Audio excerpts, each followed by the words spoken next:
கிறிஸ்துக்குள் அன்பாக அழைக்கப்பட்ட சகோதர சகோதரிகளே, இந்த ஒரு நாளிலும் கூட பிதாவாகிய தேவன் மறுபடியும் கிறிஸ்து இயேசுவின் நாமத்தினாலே நம்மளை ஒன்று கூட்டி அவருடைய வார்த்தைகளை நாம் தியானிக்க பிதாவாகிய தேவன் கிறிஸ்து இயேசு மூலியமாக கிருபை செய்ததுக்காக நாம் பிதாவாகிய தேவனுக்கு நன்றிகளை எடுத்துக்கொள்ளலாம். மறுபடியும் இந்த ஒரு நாளில நம்ம தொடர்ந்து வந்து பாடங்களை வந்து பார்த்துட்டு வந்துட்டு இருக்கோம். தேவனுடைய சத்தியங்களை வந்து நம்ம தொடர்ந்து தியானிச்சுட்டே வந்துட்டு இருக்கோம். அதனுடைய தொடர்ச்சியில இன்னைக்கு நம்ம பார்க்கக்கூடிய பாடம் வந்து போன வாரம் 3 உலகம் அப்படின்ற ஒரு பாடத்தை வந்து நம்ம ஆரம்பிச்சோம். பார்ட் 1 நம்ம பார்த்தோம். இன்னைக்கு வந்து தொடர்ந்து அந்த ஒரு பாடத்தின் தொடர்ச்சியாக 2வது பாகம். அந்த ஒரு பாடத்தின் ஒரு 2வது பாகத்த தான் நம்ம வந்து பார்க்க போறோம். நம்போ அ போன வாரம் பார்த்த விஷயங்கள வந்து கொஞ்சம் நம்ம வந்து ரிவைஸ் பண்ணிடலாம். ரிவைஸ் பண்ணிட்டு அப்படியே நம்போ அ அ இன்னைக்கான பாடத்துக்குள்ள அப்படியே நாம் கடந்து செல்லலாம்.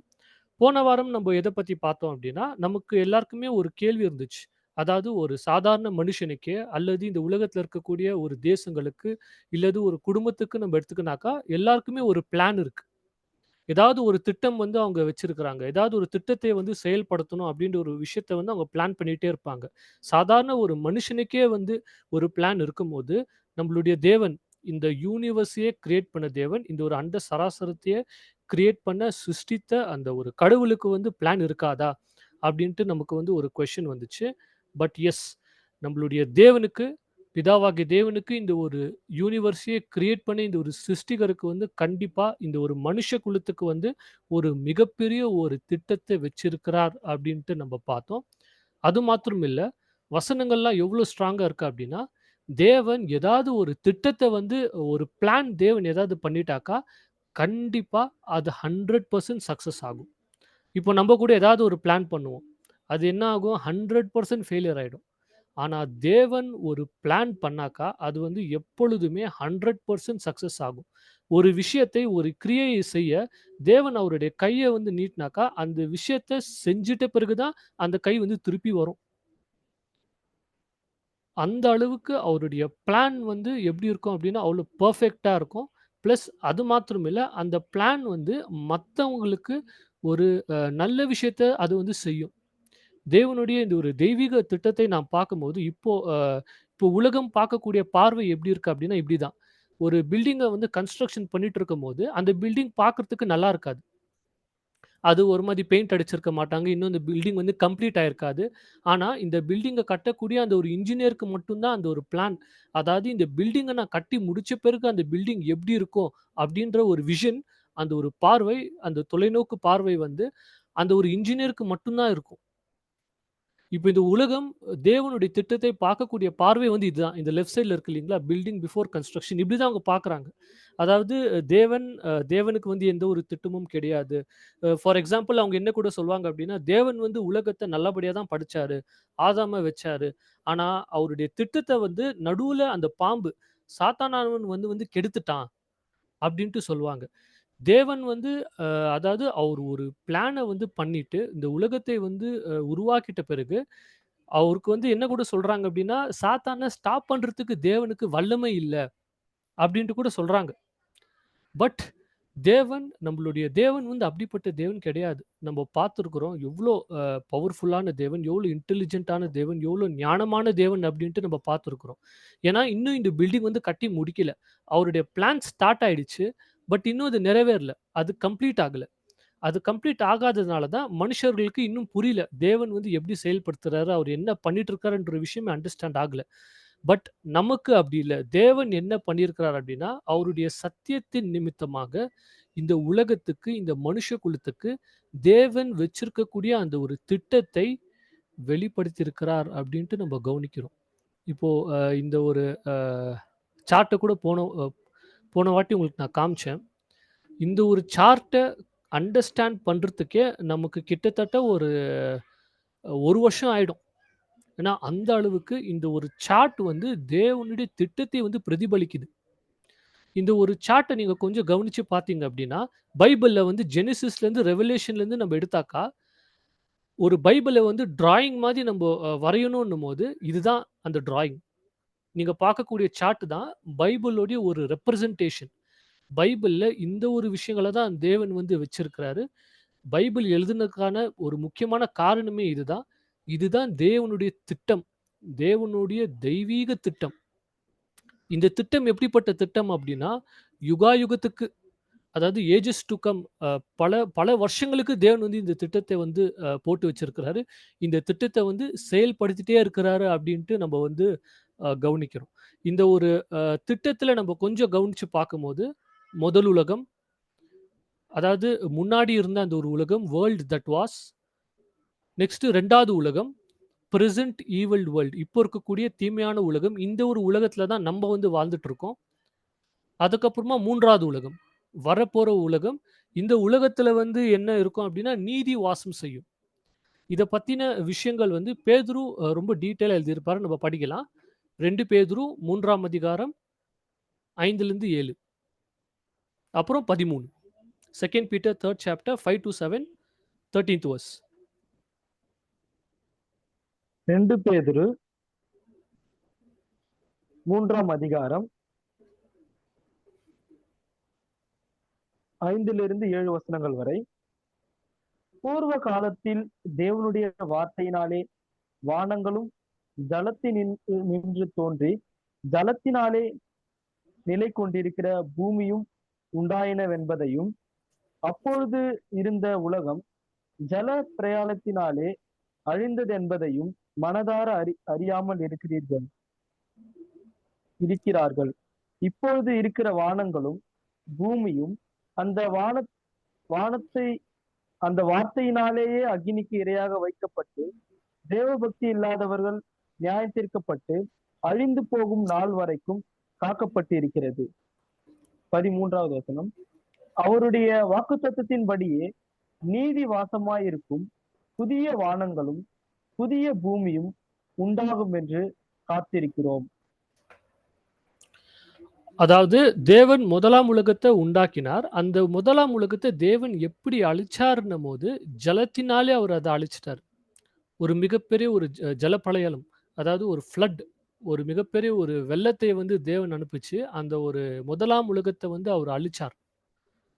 அந்த ஜலத்தினால. இத பத்தி தான் நம்ம போன வாரத்துல அந்த முதலாம் உலகம் வந்து எங்கத்துலருந்து ஆரம்பிச்சுச்சு, அத வந்து தேவன் வந்து எப்படி அழிச்சார், எதுக்காக, எந்த ஒரு ரீசன்க்காக அந்த முதலாம் உலகத்த தேவன் வந்து அழிச்சாருன்றத நம்ம ரொம்ப டீட்டெயிலா வந்து பார்த்தோம்.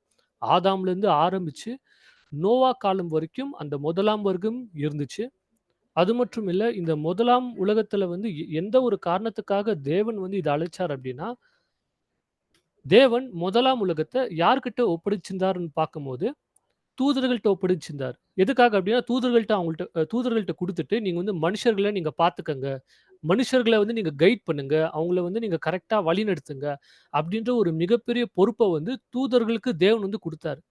பட் அங்க இருக்கக்கூடிய சில தூதர்கள் வந்து சாத்தானுடைய வஞ்சனையினால அவங்க விழுந்து போய் அவங்க என்ன பண்றாங்க அப்டின்னா, இந்த பூமிக்கு மனுஷர்களாக அவங்க மாறி வந்து, பூமியில இருந்த மனுஷர்களுடைய குமாரத்திகள அவங்கள பார்த்துட்டு, ரொம்ப அழகாக இருக்கிறாங்க அப்டின்ட்டு இவங்க பார்த்துட்டு, அவங்கள என்ன பண்றாங்கன்னா, போயிட்டு கல்யாணம் பண்ணிக்கிறாங்க.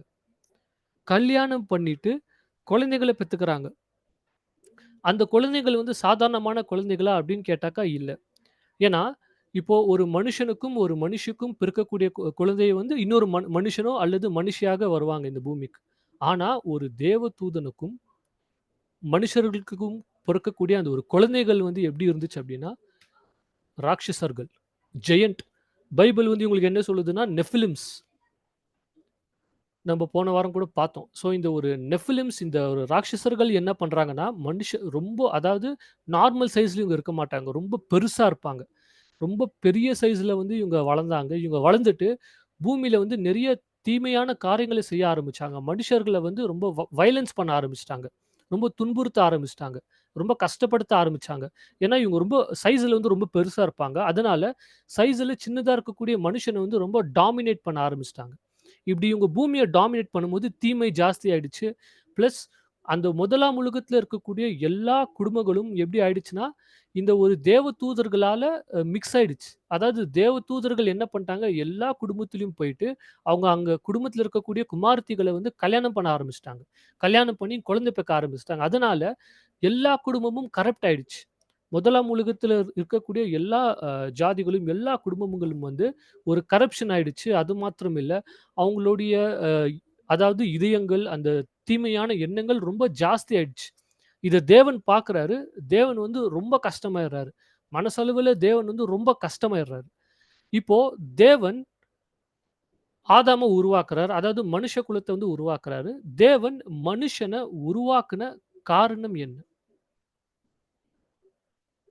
இப்போ நம்ப கவனிச்சு பார்க்கும்போது, முதல்ல ஆதாமையும், ஏவாளையும் உருவாக்குறாரு. உங்களுடைய சந்ததி வந்து பெருக கடுவது அப்படின்னு சொல்றாரு. பட் ஒரு முக்கியமான ரீசன் எதுக்காக தேவன் வந்து மனுஷர்கள வந்து உருவாக்குனார் அப்படின்னும்போது, நம்ம அந்த வசனத்த கூட நம்ம படிக்கலாம் பாருங்க. மலாக்கி 2ஆம் அதிகாரம் 15ஆம் வசனம். Malachi 2nd chapter 15th verse.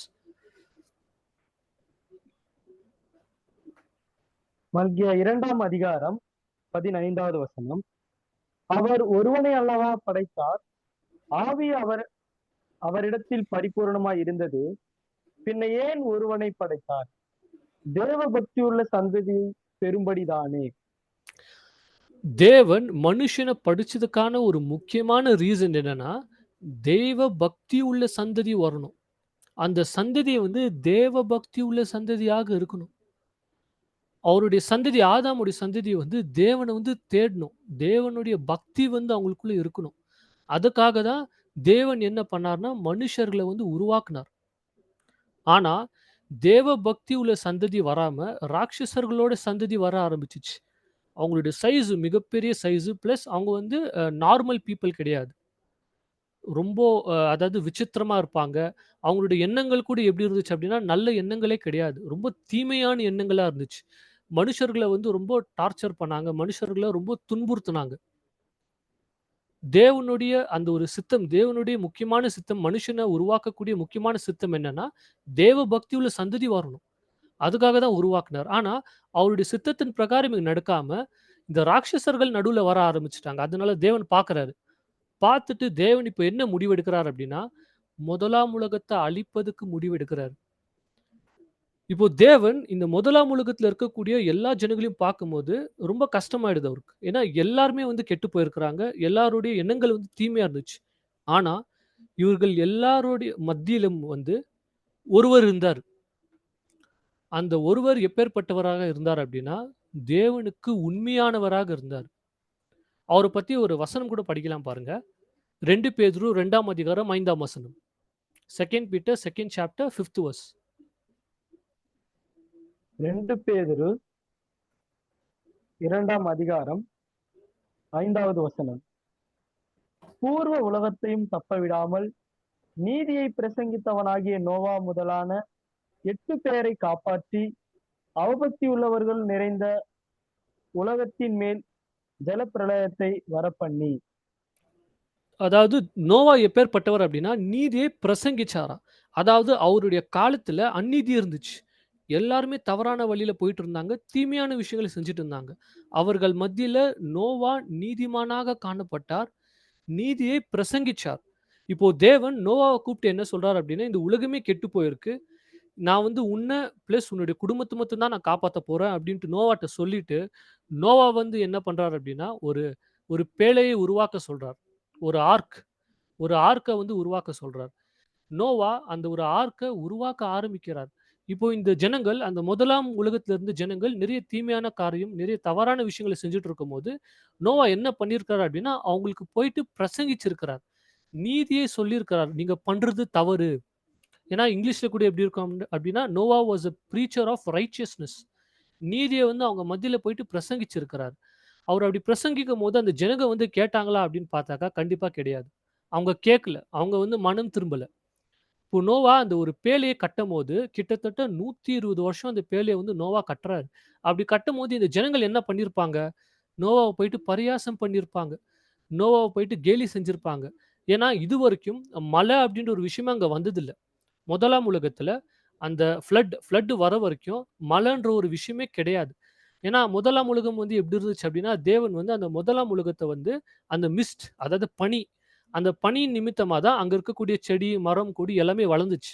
அப்படிதான் இருந்துச்சு முதலாம் உலகம். ரொம்ப கூலா இருக்கும்.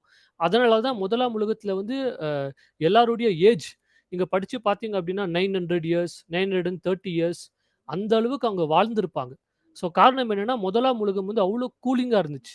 அவ்ளோ ரொம்ப ஃப்ரெஷ்ஷா இருந்துச்சுன்ட்டு பார்க்குறோம். அந்த பனியின் நிமித்தமாக தான் எல்லாமே வளர்ந்துச்சு. டைரக்ட் சன்லைட் வரல எர்த் மேல. டைரக்ட் சன்லைட் வராததுனால, நிறைய நோய்கள் அந்த மாதிரி எதுவுமே இல்ல. அதனால தான் அவ்ளோ நீடிய கால வருஷமாக மனுஷன் வந்து அங்க வாழ்ந்தார். ஸோ நோவா அங்க போயிட்டு அவங்களுக்கு நீதியை வந்து சொல்லியிருக்காரு. அவங்க யாருமே கேட்கல. மனம் திரும்பல. தேவன் பார்க்குறாரு. நோவா மட்டுமே நீதியானவராக இருந்தார். அது மாத்திரமில்ல அவருடைய குடும்பத்த வந்து தேவன் காப்பாத்த வந்து ஒரு டிசிஷன் எடுத்துட்டாரு. எடுத்துட்டு நோவாட்ட ஒரு பேழைய வந்து கட்ட சொல்றாரு. கட்ட சொல்லிட்டு அந்த 120 வருஷம் பொறுமையா, விசுவாசமா, தேவன் மேல ஒரு நம்பிக்கைய வச்சு, மழை அப்படின்ற ஒரு விஷயத்தையே நோவா வந்து பார்க்கல.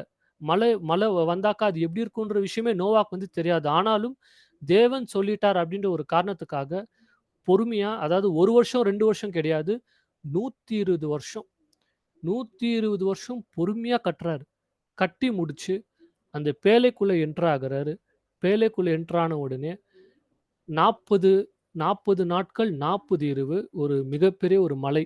கன்டினியூஸா வருது. நம்ம போன கிளாஸ்ல கூட பார்த்தோம். அந்த ஒரு வாட்டர் கேனோப்பி. அதாவது இந்த பூமிக்கு மேல தேவன் என்ன பண்ணார்ன்னா, தண்ணீய வச்சாரு.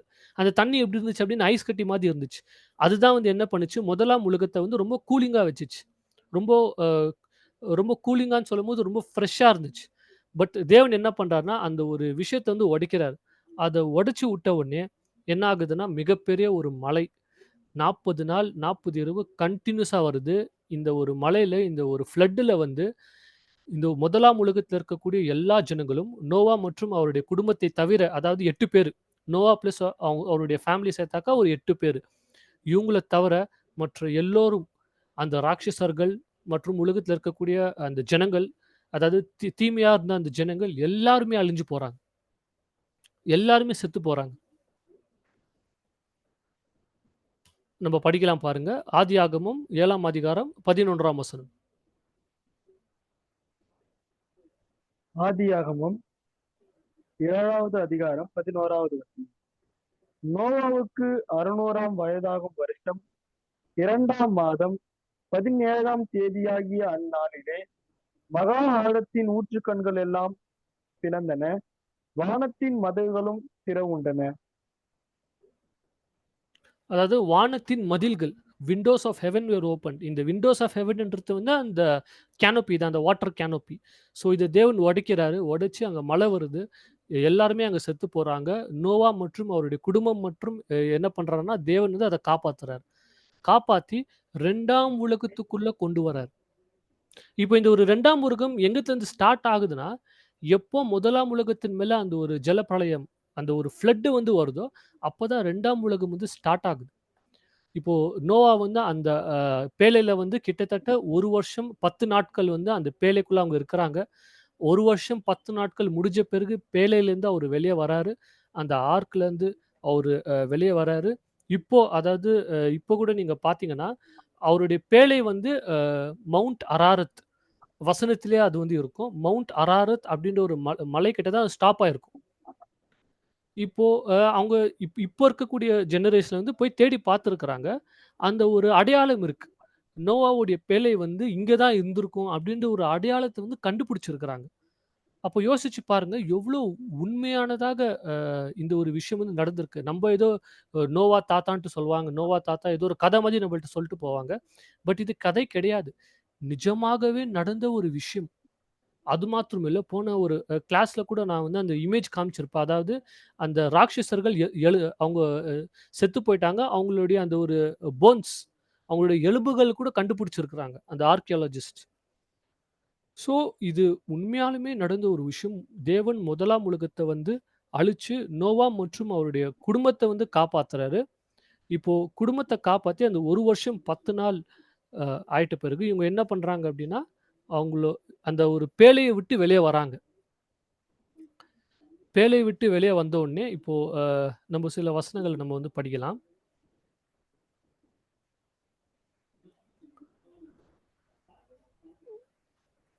ஆதியாகமம் 9ஆம் அதிகாரம் 12லிருந்து 16. Genesis ninth chapter 12-16. இப்ப அந்த பேழைய விட்டு வெளிய வந்த உடனே, தேவன் என்ன பண்றார்ன்னா, நோவா கூட வந்து ஒரு கவனன்ட், ஒரு உடன்படிக்கைய வந்து பண்றாரு. அந்த உடன்படிக்கை என்னன்றத நம்ம பார்க்கலாம். ஸோ, இப்ப 2ஆம் உலகம் ஸ்டார்ட் ஆயிடுச்சு. தேவன் என்ன பண்றாரு அப்படின்னா, 2ஆம் உலகத்தை ஸ்டார்ட் பண்றாரு. நோவாவுடைய ஃபேமிலிய வச்சு அவரு ஸ்டார்ட் பண்றாரு. ஸோ இந்த 2ஆம் உலகமே நோவாவுடைய ஃபேமிலிலருந்து தான் ஸ்டார்ட் ஆகுது. இப்ப நம்ம படிக்கலாம். ஆதியாகமம் 9ஆம் அதிகாரம் 12லிருந்து 16. ஆதியாகமம் 9வது அதிகாரம் 12 வசனங்களிலிருந்து 16 வசனங்கள் வரை. அன்றியும் தேவன் எனக்கும் உங்களுக்கும் உங்களிடத்தில் இருக்கும் சகல ஜீவ ஜந்துக்களுக்கும் நித்திய நித்திய தலைமுறைகளுக்கென்று நான் செய்கிற உடன்படிக்கையின் அடையாளமாக நான் என் வில்லை மேகத்தில் வைத்தேன். அது எனக்கும் பூமிக்கும் உண்டான உடன்படிக்கைக்கு அடையாளமாக இருக்கும். நான் பூமிக்கு மேலாய் மேகத்தை வருவிக்கும் போது அந்த வில் மேகத்தில் தோன்றும். அப்பொழுது எல்லா மாம்ச ஜீவ ஜந்துக்களையும் அழிக்க இனி ஜலமானது பிரளயமாய் பெருகாதபடிக்கு எனக்கும் உங்களுக்கும் மாம்சமான சகல ஜீவ ஜந்துக்களுக்கும் உண்டான என் உடன்படிக்கையை நினைவு கூறுவேன். அந்த வில் மேகத்தில் தோன்றும் போது தேவனுக்கும் பூமியின் மேலுள்ள சகல வித மாம்ச ஜீவ ஜந்துக்களுக்கும் உண்டான நித்திய உடன்படிக்கையை நான் நினைவு கூறும்படிக்கு அதை நோக்கி பார்ப்பேன். இங்கே தேவன் என்ன பண்றாருன்னா, இப்போ நோவாவும் அவருடைய குடும்பமும் அந்த பேழையிலிருந்து வெளியே வந்த உடனே, தேவன் அவர்களோடு கூட ஒரு உடன்படிக்கையை வந்து செய்றாரு. எதன் நிமித்தமாக ஒரு உடன்படிக்கை செய்றாரு அப்படின்னா, ஒரு ரெயின்போ, அதாவது வானவில். இப்போ நம்ம கூட மழை வந்த பிறகு இந்த ரெயின்போ வந்து வரும். அந்த ஒரு வானவில்ல வந்து நம்ம பார்ப்போம். ஸோ இந்த ஒரு வானவில்ல அப்பதான் ஃபர்ஸ்ட்டு அது வருது, உண்டாகுது.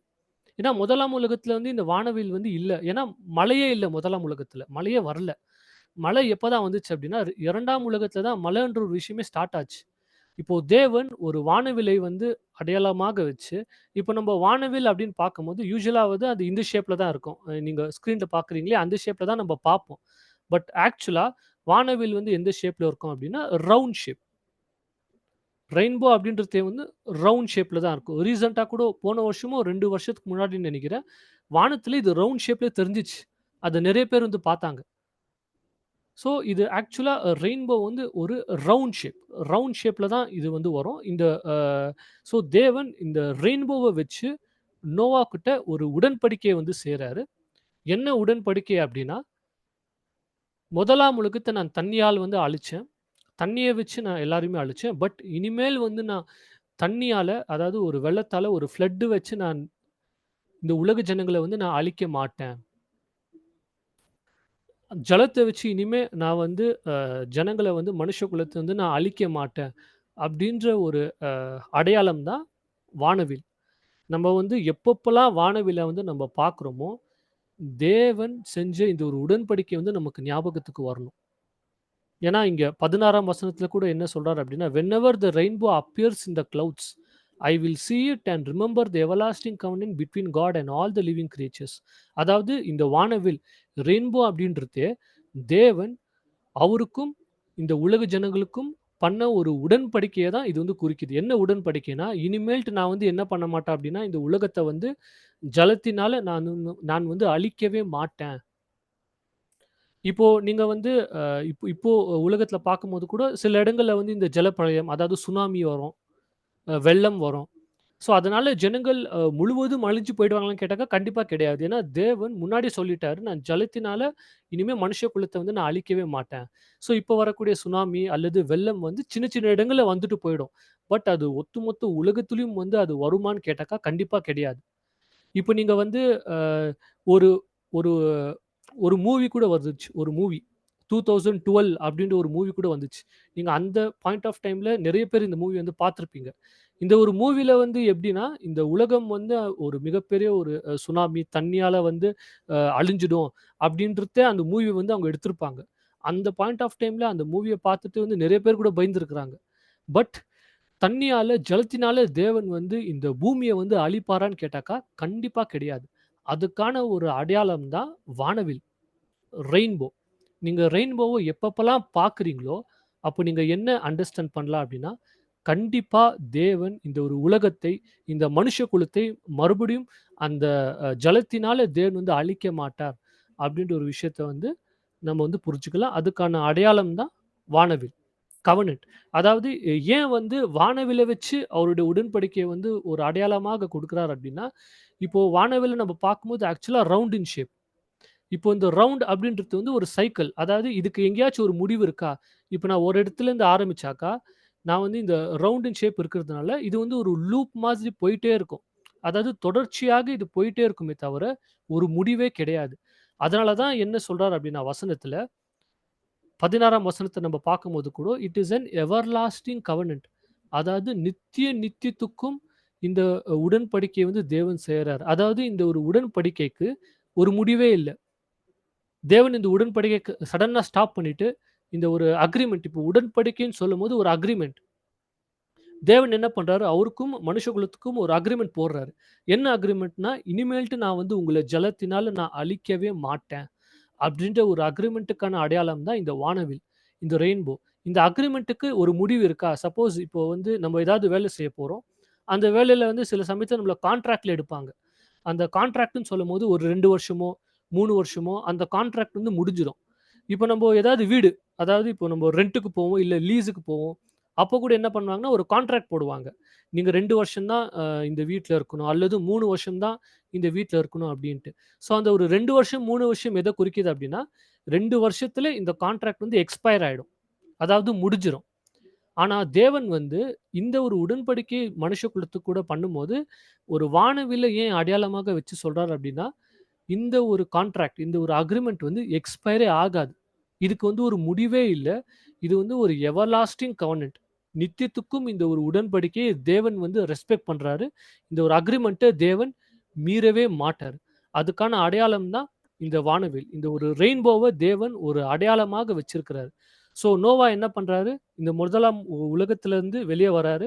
முதலாம் உலகத்திலிருந்து வெளிய வந்து அந்த ஜலப்பிரளயம் வந்து இந்த பூமி மேல வருது. அதுல வந்து இந்த ராட்சசர்கள் எல்லாருமே அழிஞ்சு போறாங்க. அவங்க அழிஞ்சு போனதுடனே தேவன் என்ன பண்றாரு அப்டின்னா, 2ஆம் உலகத்த வந்து ஸ்டார்ட் பண்றாரு. 2ஆம் உலகம் வந்து எங்கத்துலருந்து ஆரம்பிக்குது அப்டின்னா, இந்த 1ஆம் உலகத்தின் மேல எப்போ அந்த ஒரு ஜலப்பிரளயம் வந்து வந்துச்சோ, அந்த ஃப்ளட் வந்து வந்துச்சோ, அங்கத்துலருந்து தான் 2ஆம் உலகம் வந்து ஆரம்பிக்குது அப்டின்ட்டு நம்ம வந்து இங்க கவனிக்கலாம். ஸோ 2ஆம் உலகத்திலருந்து அவங்க 2ஆம் உலகம் வந்து ஸ்டார்ட் ஆகுது.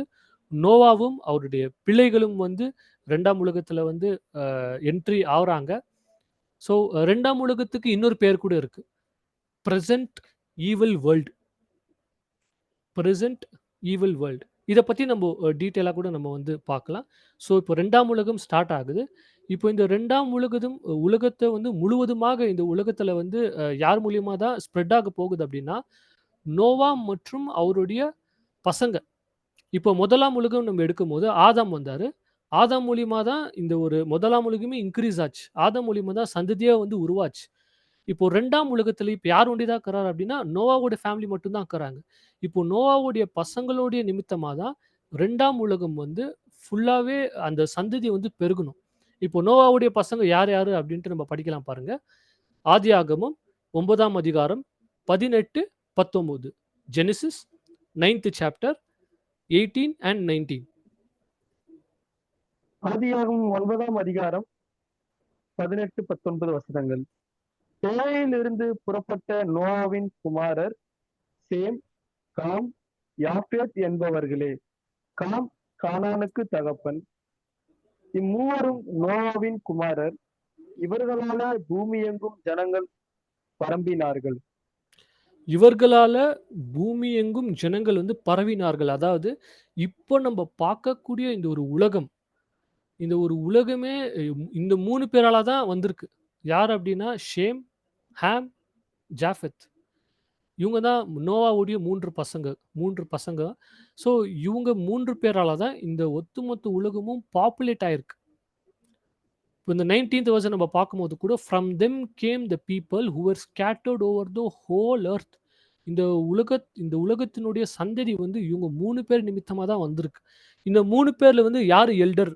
யாரு யங்கர்ன்னு பார்க்கும்போது, இந்த 18த் வெர்ஸ் நம்ம படிக்கும்போது, ஆர்டர் எப்படி இருக்கும் அப்படின்னா, ஷேம், ஹாம் அண்ட் ஜாஃபெத். இதுதான் ஆர்டர்ல இருக்கும். இந்த ஆர்டர் பிரகாரம் நம்ம பார்க்கும்போது, ஷேம் தான் ஃபர்ஸ்ட் சன், ஹாம் தான் 2வது சன், ஜாஃபெத் தான் 3வது சன். பட் வேற சில வசனங்கள நம்ம கவனிச்சு பார்க்கும்போது தான், ஆக்சுவல் ஆர்டர். இதுல வந்து யாரு பெரியவர் அப்படின்னு பார்க்கும்போது, ஜாஃபேத் தான் பெரியவர். ஜாஃபேத் தான் ஃபர்ஸ்ட்டு. ஷேம் வந்து 2ண்டு. 3வது தான் ஹாம். இதுதான் ஆக்சுவல் ஆர்டர். இப்போ இந்த 19த் வெர்ஸ் வந்து என்ன சொல்லுது அப்படின்னா, இவங்க 3 பேர்ல இருந்து தான் ஒட்டுமொத்த உலகமே பாப்புலேட் ஆயிருக்கு அப்படின்ட்டு இந்த 19த் வெர்ஸ் வந்து சொல்லுது. இப்போ நம்ம அத கொஞ்சம் டீட்டெயிலா பார்க்கலாம் பாருங்க. இந்த 3 பேர்ல இருந்து தான் இப்போ இந்த 3 பேர் அப்படின்னும்போது, இந்த உலகத்துல வந்து நம்ம எடுத்துக்குனாக்கா, வெள்ளையா இருக்கிறவங்க வந்து இருக்கிறாங்க. White people. ஒயிட் பீப்பிள் இருக்கிறாங்க. பிளஸ் கருப்பா இருக்கிறவங்க. அதாவது இந்த ஆஃப்ரிக்கன்ஸ். கருப்பு இனம் சேர்ந்தவர்கள் இருக்கிறாங்க. பிளஸ் ஏஷியன்ஸ் வந்து இருக்கிறாங்க. ஏஷியன்ஸ்னா இந்த சைனீஸ், ஜாப்பனீஸ், தாய்லாந்து, மலேசியா இவங்கலாம் இருக்கிறாங்க. ஸோ இந்த 3 விதமான ஜனங்களும் வந்து இந்த 3 பேர்லருந்து தான் வந்திருக்கிறாங்க. நம்ம ஜாஃபேத் எடுத்துக்குனாக்கா, ஜாஃபேத் மூலியமா யார் வந்தாங்கன்னா, ஒயிட் பீப்பிள். வெள்ளையா இருக்கக்கூடிய ஜனங்கள். வெள்ளையர்கள் அப்படின்னும்போது யூரோப், அமெரிக்கா, இந்த யூரோப் கண்ட்ரீஸ் முழுசா இவங்க எல்லாருமே ஜாஃபேத்துடைய சந்ததி. ஜாஃபேத்துடைய சந்ததி தான் இந்த அமெரிக்கன்ஸ், யூரோப்பியன்ஸ் எல்லாருமே. ஹாம், ஹாம் எடுத்துக்குனாக்கா, ஹாம் மூலியமா வந்தவங்க தான் ஆஃப்ரிக்கன்ஸ். கருப்பினத்தை சேர்ந்தவர்கள். ஷேம், ஷேம வந்து நம்ம எடுத்தோம்னாக்கா, ஷேம் மூலியமா தான் யார் யார் வராங்க அப்படின்னா, இந்த Chinese, Japanese, Koreans, Thailand, Malaysia, Indonesia, Singapore, Philippines இவங்க எல்லாருமே ஷேம் மூலியமா வந்தவர்கள் தான். இன்னும் கொஞ்சம் ஷேமோடைய அந்த ஒரு சந்ததி இன்னும் கொஞ்சம் நம்ம பார்த்தோம்னா, ஷேம் வந்து ஆக்சுவலா எப்பேர்ப்பட்டவர்கள் இப்போ இந்த ஜாஃபெத். இப்போ ஜாஃபெத்ல நம்ம பார்க்கும்போது, ஜாஃபெத் வந்து எப்பேர்ப்பட்டவர்கள் அப்படின்னா, இவங்க வந்து இந்த வெள்ளையா இருக்கிறவங்க. அதாவது வெள்ளையா இருக்கிறவங்க வந்து எப்படி இருப்பாங்கன்னா, ரொம்ப இன்டெலிஜென்ட்டா இருப்பாங்க. அந்த மாதிரியான ஒரு சந்ததி தான் ஜாஃபேத்தோட சந்ததி. அதுக்கப்புறமா ஹாம், இந்த கருப்பு இனத்தார்கள். இவங்க வந்து ஆஃப்ரிக்கன்ஸ், ஆஃப்ரிக்கன் சைடு இவங்க. பிளஸ் இந்த ஷேம் இனத்தார்கள் தான் எப்பேர்ப்பட்டவர்கள் அப்படின்னா, தெய்வ பக்தி. அதாவது இந்த ஷேம் வந்து தெய்வ பக்தி வந்து ரொம்ப ஜாஸ்தியா இவங்களுக்கு. இப்போ ஃபார் எக்ஸாம்பிள் சைனா, ஜப்பான், கொரியாலாம் நீங்க எடுத்துக்கினீங்க அப்படின்னா, தெய்வ பக்தி ஜாஸ்தி. அதாவது ஐடல்ஸ் நிறைய வொர்ஷிப் பண்ணுவாங்க. ஐடல் வொர்ஷிப் அங்க நிறைய இருக்கும். ஏதாவது இந்த ஒரு தேசத்தில தான் நம்ம பார்க்கும்போது, இந்த ஷேமுடைய சந்ததி மூலியமா தான் நிறைய மதங்கள் வந்து வந்துச்சு. நிறைய ரிலிஜியன்ஸ். For example Judaism. இப்போ இந்த மிடில் ஈஸ்ட்ல தான் இப்போ ஷேம் மூலியமா தான் ஆப்ரஹாம் இவங்க எல்லாருமே வராங்க. அதாவது இயேசு கிறிஸ்து கூட இந்த ஒரு ஷேம்லேருந்து வந்தவர் தான். இயேசு கிறிஸ்து. ஷேம் ஜாதியிலேருந்து ஷேமுடைய சந்ததியிலேருந்து தான் இயேசு கிறிஸ்து கூட வராரு. ஸோ இந்த ஒரு ஷேம் இந்த ஒரு ஷேமைட்ஸ் ஷேம்லேருந்து வரக்கூடிய இந்த ஒரு சந்ததி வந்து எப்படிப்பட்டவர்கள் அப்படின்னா, ரொம்ப தெய்வ பக்தி உள்ளவர்களாம். அதனால தான் இந்த ஷேமுடைய இந்த ஒரு பகுதிய வந்து அவருடைய சந்ததிய வந்து நம்ம எடுத்துக்குனாக்கா, இந்த ஏஷியன்ஸ். இப்போ ஏஷியன்ஸ நீங்க பெரும்பாலும் பார்க்கும்போது, ஏசியாலேருந்து தான் நிறைய ரிலிஜியன் வந்து உருவாச்சு. For example Judaism, Buddhism, Hinduism, Jainism, Christianity. Christianity கூட ஆக்சுவலா ஏசியா தான். ஏசியா அப்படின்னும்போது இந்த மிடில் ஈஸ்ட். இந்த மிடில் ஈஸ்ட் அதாவது இஸ்ரேல் கூட எங்க இருக்குன்னா, மிடில் ஈஸ்ட் தான். அங்கத்துல இருந்தா என்ன ஆகுது? கிறிஸ்டியானிட்டி வருது, ஜூடாயிசம் வருது. அதுக்கப்புறமா நிறைய ரிலிஜியன்ஸ் வந்து ஏஷியன்ஸ் அதாவது ஏசியா சைடுல இருந்து தான் நிறைய ரிலிஜியன்ஸ் வந்து வருது. ஸோ ஷேமைட்ஸ் இந்த ஷேமுடைய சந்ததி வந்து ரொம்ப தெய்வ பக்தி உள்ளவர்கள். இப்போ ஹாமைட்ஸ் பார்க்கும்போது நிறைய இந்த ஆஃப்ரிக்கன்ஸ். ஆஃப்ரிக்கன் அந்த ஒரு கருப்பு இனத்தார் அப்படின்னு கூட நம்ம பார்க்குறோம். பிளஸ் இந்த ஜாஃபத்தைட்ஸ். ஜாஃபேத் சந்ததியிலேருந்து வந்தவங்க தான் இந்த வெள்ளையா இருக்கிறவங்க. White rice. இப்போ இந்தியன்ஸ் இந்தியன்ஸ் வந்து எந்த ஒரு சந்ததி இவங்க வந்து ஜாஃபேத்துக்கு சேர்ந்தவங்களா, ஹாமுக்கு சேர்ந்தவங்களா, ஷேமைட்ஸுக்கு சேர்ந்தவங்களா பார்க்கும்போது, இந்தியன்ஸ் ஆக்சுவலா மிக்ஸ். அதாவது இந்த ஹாமைட்ஸ்ன்னு சொல்ல முடியாது. ஷேமைட்ஸ் அப்படின்ட்டு சொல்ல முடியாது. ஏன்னா, இப்போ இந்தியாலே வந்து நீங்க நார்த் இந்தியாவுக்கு போய் பார்த்தீங்கன்னா, அங்க இருக்கிற ஜனங்களே வித்தியாசமா இருப்பாங்க. சவுத் இந்தியா வந்தீங்கன்னா, நம்பளும் வித்தியாசமா இருப்போம். சில சில ஹிஸ்டரியில கூட ஸ்காலர்ஸ் கூட என்ன சொல்றாங்க அப்படின்னா, இந்த சவுத் இண்டியன்ஸ் வந்து ஆக்சுவலா ஆஃப்ரிக்காலேருந்து தான் ஒரிஜினேட் ஆனது. ஆஃப்ரிக்கால இருக்கக்கூடிய அந்த ஜனங்கள் தான் வந்து சவுத் இந்தியாவ வந்து பாப்புலேட் பண்ணாங்க. பிளஸ் இந்த நார்த் இண்டியன்ஸ் நம்ம பார்க்கும்போது ஷேமைட்ஸ் அவங்களுடைய முகமெல்லாம் பார்க்கும்போது சைனீஸ் மாதிரியா இருப்பாங்க, ஜாப்பனீஸ் மாதிரியா இருப்பாங்க, கொரியன்ஸ் மாதிரியே இருப்பாங்க. ஸோ இந்தியா அப்படின்னு எடுத்துக்குனாக்கா ரொம்ப மிக்ஸ் தான் இந்தியா. ஸோ அப்படி மிக்ஸா இருக்கக்கூடிய இடம் தான் இந்தியா. ஸோ இந்த ஒரு 3 பேர் அதாவது நோவாவுடைய இந்த 3 பசங்களால தான் இந்த ஒட்டுமொத்த உலகமே என்ன ஆயிருக்குன்னா, பாப்புலேட் ஆயிருக்கு. இந்த ஒட்டுமொத்த உலகமே இந்த ஒரு 3 பேர்லேருந்து தான் வந்திருக்கிறாங்க. ஸோ 2ஆம் உலகம் ஆரம்பிக்குது. இவங்க 3 பேர் நிமித்தமாக இந்த உலகமே வந்து சந்ததி வந்து பெருகுது. இப்போ நம்ப வந்து என்ன பண்ணலாம் அப்டின்னா, இந்த ஒரு 2ஆம் உலகத்துல வந்து நம்ப பார்க்கும்போது 3 யுகங்கள் வந்து இருக்கு. 3 ஏஜஸ். அதாவது 2ஆம் உலகத்துக்குள்ளேயே 3 யுகங்கள். 3 ஏஜஸ் வந்து இருக்குது. அதாவது முதல் யுகம் வந்து என்னன்னா, பேட்ரியார்க்கல் ஏஜ் அல்லது முற்பிதாக்களின் யுகம். 2வது வந்து ஜூவிஷ் ஏஜ் அல்லது யூதர்களின் யுகம். 3வது வந்து காஸ்பல் ஏஜ் அல்லது சுவிசேஷ யுகம். இந்த ஒரு 3 யுகத்த பத்தி நம்ம கொஞ்ச நேரம் வந்து என்ன பண்லான்னா, ஸ்டடி பண்ணலாம். ஸோ இந்த ஒரு 2ஆம் உலகம் வந்து எங்கத்துலருந்து ஸ்டார்ட் ஆகுது அப்டின்னா, நோவாலருந்து ஸ்டார்ட் ஆகுது. அதாவது நோவாலருந்து தான் இந்த பேட்ரியார்க்கல் ஏஜ் முற்பிதாக்களின் யுகம் வந்து ஸ்டார்ட் ஆகுது. இந்த ஒரு பேட்ரியார்க்கல் ஏஜ் இந்த ஒரு முற்பிதாக்களின் யுகத்துல வந்து யார் யாரெல்லாம் வராங்கன்ட்டு பார்க்கும்போது, நோவா, ஆப்ரஹாம் அதாவது ஆப்ரஹாம் கூட ஷேம்லருந்து வந்தவர் தான். நோவா, ஆப்ரஹாம், ஐசாக், ஜேக்கப் இவங்க எல்லாருமே முற்பிதாக்கள். இந்த பேட்ரியார்க்கல் ஏஜ் இது முற்பிதாக்களின் யுகம்ன்ட்டு ஏன் நம்ம சொல்றோம் அப்டின்னா, தேவன் ஒரு இண்டிவிஜுவல் கூட என்ன பண்றாருன்னா, சம்பந்தம் வைக்கிறாரு. நோவாட்ட அவரு பேசுறாரு. நோவாட்ட நோவா வந்து அவரு காப்பாத்துறாரு. அதுக்கப்புறமா நோவாக்கு அடுத்தது யார வந்து தேவன் வந்து கூப்பிடுறாரு அப்டின்னா, ஆபிரகாம கூப்பிடுறாரு. ஆபிரகாம கூப்ட்டு தேவன் இப்போ ஆபிரகாம் வந்து ஆபிரகாமுடைய ஃபேமிலி வந்து எப்பேர்ப்பட்ட ஒரு ஃபேமிலியா இருந்துச்சுன்னா, நம்ம படிக்கலாம் பாருங்க. ஜோஷ்வா 24ஆம் அதிகாரம் 2ஆம் வசனம். யோசுவா 24ஆம் அதிகாரம் 2ஆம் வசனம்.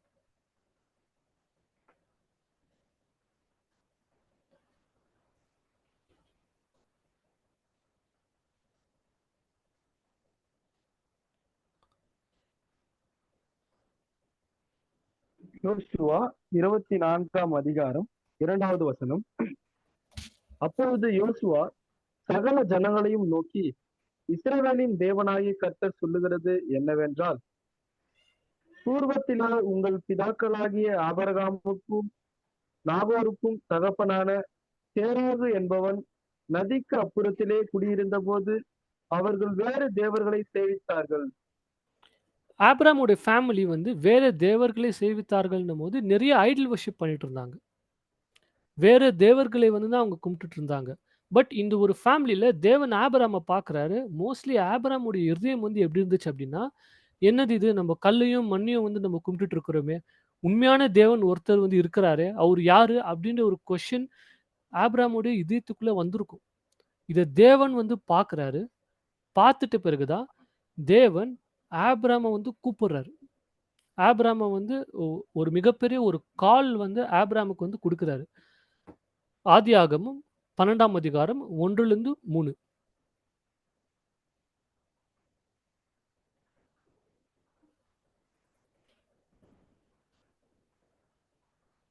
ஆதியாகமம் 12வது அதிகாரம் 1 3 வசனங்கள் வரை. கர்த்தர் ஆபிரகாமை நோக்கி, நீ உன் தேசத்தையும் உன் இனத்தையும் உன் தகப்பனுடைய வீட்டையும் விட்டு புறப்பட்டு நான் உனக்கு காண்பிக்கும் தேசத்துக்கு போ. நான் அதாவது உன்னை பெரிய கூப்பிட்டுட்டு இப்போ அ இப்போ தேவன் வந்து ஃபர்ஸ்ட் என்ன பண்றாருன்னா, இந்த ஒரு முற்பிதாக்களின் யுகத்தில முதல்ல நோவாவ கூப்பிடுறாரு. அவ்ளோ உலகத்தில வந்து அவ்ளோ ஜனங்கள் இருந்து கூட, யார் வந்து ரொம்ப உண்மையாக இருந்தாங்க அப்டின்னா, நோவா உண்மையாக இருந்தார். ஸோ நோவாவ வந்து தேவன் கூப்ட்டு, அவர வந்து ஜலப்பிரளயத்தின் மூலியமாக தேவன் நோவா காப்பாத்தி, இந்த ஒரு 2ஆம் உலகத்தில வந்து ஸ்டார்ட் பண்றாரு. இப்போ அதுக்கப்புறமா வந்து ரொம்ப தேவனுக்கு உண்மையா இருந்தவர் யார் அப்டின்னு பார்க்கும்போது, ஆபிரகாம். ஆபிரகாம் வந்து அவருடைய இதயத்துக்குள்ள ஒரு தேடுதல் இருந்துச்சு. தேவன் இப்ப ஆபிரகாம கூப்ட்டு, ஆக்சுவலா அவருடைய பேர் ஃபர்ஸ்ட் எப்படி இருந்துச்சு அப்டின்னா, ஆப்ராம். அதாவது ஏபிஆர்ஏஎம். ஆப்ராம்ன்ட்டு தான் இருந்துச்சு. லேட்டரா தான் தேவன் வந்து மாத்துறாரு. ஸோ அவர கூப்ட்டுட்டு உன்னுடைய அ அதாவது உன்னுடைய ஊர விட்டு, உன்னுடைய அதாவது உன்னுடைய அப்பாவுடைய வீட விட்டு, நான் வந்து உனக்கு ஒரு லேண்ட வந்து குடுக்குறேன். நான் வந்து உன்ன ஒரு பெரிய தேசமாக நான் உன்ன மாத்துறேன். உன் நிமித்தமாக இந்த உலகத்துல இருக்கக்கூடிய எல்லா தேசங்களையும் நான் வந்து ஆசீர்வதிக்கிறேன். அப்படின்னு சொல்லி ஆபிரகாம வந்து தேவன் கூப்பிடுறாரு. படிங்க பிரதர். அப்படியே கன்டின்யூ பண்ணுங்க.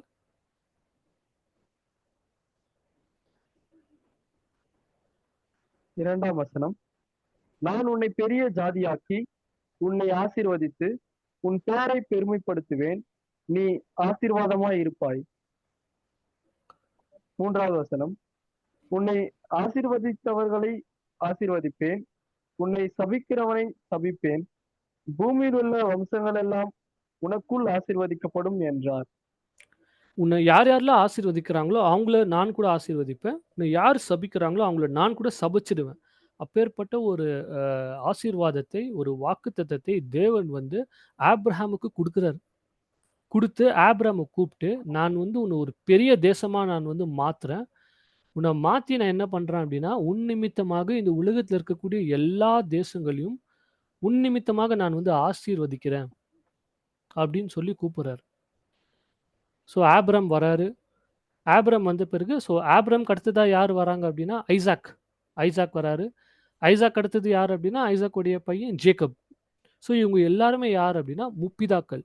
இந்த ஒரு காலத்துல முப்பிதாக்களின் யுகத்துல தேவன் தனிப்பட்ட நபரோட உறவு வச்சுட்டு இருந்தாரு. இப்ப ஆபிராம பார்க்கும்போது, ஆபிராம கூட தேவன் என்ன சொல்றாரு அப்டின்னா, விசுவாசத்தின் தகப்பன். ஆபிராமுக்கு தேவன் வந்து ஒரு ஃப்ரெண்ட் போல இருந்தாராம். ஒரு ஃப்ரெண்ட் மாதிரி ஆபிராம் கூட வந்து அந்த ரிலேஷன்ஷிப்ப வந்து தேவன் வச்சுட்டு இருந்தாரு. காரணம் என்னன்னா, ஆபிராமுக்கு இருந்த விசுவாசம். ஆபிராம்ட்ட தேவன் வந்து என்ன பண்றாரு, ஐசாக்க வந்து ஒரு பலியாக கேட்கிறாரு. ஆபிராமுக்கு ஒரு டெஸ்ட் வைக்கிறாரு. ஆபிராம் வந்து தேவன்ட்ட வந்து சொல்லியிருக்கலாம். இல்ல, இல்ல. நான் வந்து அது என்னுடைய ஒரே குமாரன். எனக்கு பிறந்த ஒரே அதாவது சாராக்கு பிறந்த ஒரே ஒரு குமாரன். என்னால வந்து எப்படி குடுக்க முடியும்? ஏன்னா தேவன் என்ன சொல்ட்டாரு ஆபிராம்ட்ட, "உன்னுடைய வித்துலருந்து தான் இந்த உலகத்தையே வந்து நான் ஆசீர்வதிக்க போறேன்." அப்படின்னு சொல்லும்போது, அவருக்கு இருந்த அந்த வித்து வந்து யார் அப்படின்னா, அந்த வாக்குத்தத்தம் பண்ணப்பட்ட அந்த ஒரு சந்ததி யார் மூலியமா தான் வரும்னா, ஐசாக் மூலியமா தான் வரும். தேவன் ஐசாக்க பலியா கேட்கிறாரு. ஒரு டெஸ்ட் வைக்கிறாரு ஆபிராம்க்கு.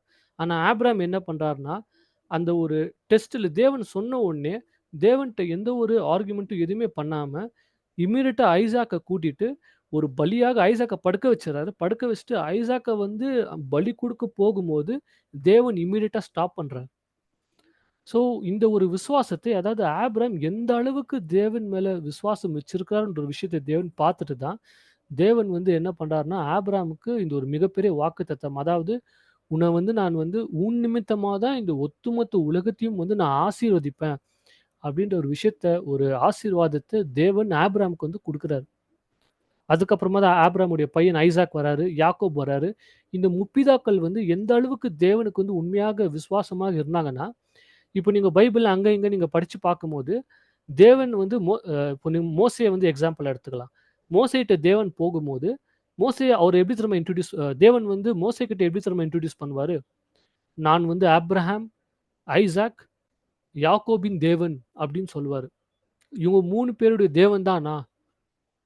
அதாவது எந்த அளவுக்கு இம்பார்ட்டன்ஸா இருந்தாக்கா, இவங்க 3 பேர வச்சு தேவன் தன்னை தானே இன்ட்ரோடியூஸ் பண்ணிக்கிறாரு. அப்போ இந்த 3 பேர் ஆபிரகாம், ஐசாக், யாக்கோப் எந்த அளவுக்கு தேவனுக்கு உண்மையாக வாழ்ந்திருப்பாங்க. இப்போ நம்மள கூட ஒரு எக்ஸாம்பிள் எடுத்துக்கலாம்.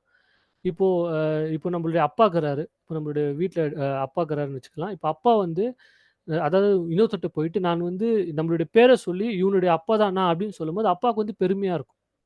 நம்ம அந்த மாதிரி ஏதாவது ஒண்ணு செஞ்சிருக்கணும். அப்பதான் அப்பா வந்து என்ன சொல்லுவாருன்னா, நம்மளுடைய பேர சொல்லி, "இவருடைய அப்பா தான் நான்" அப்படின்ட்டு சொல்லும்போது தான் அப்பாக்கே ரொம்ப பெருமையா இருக்கும்.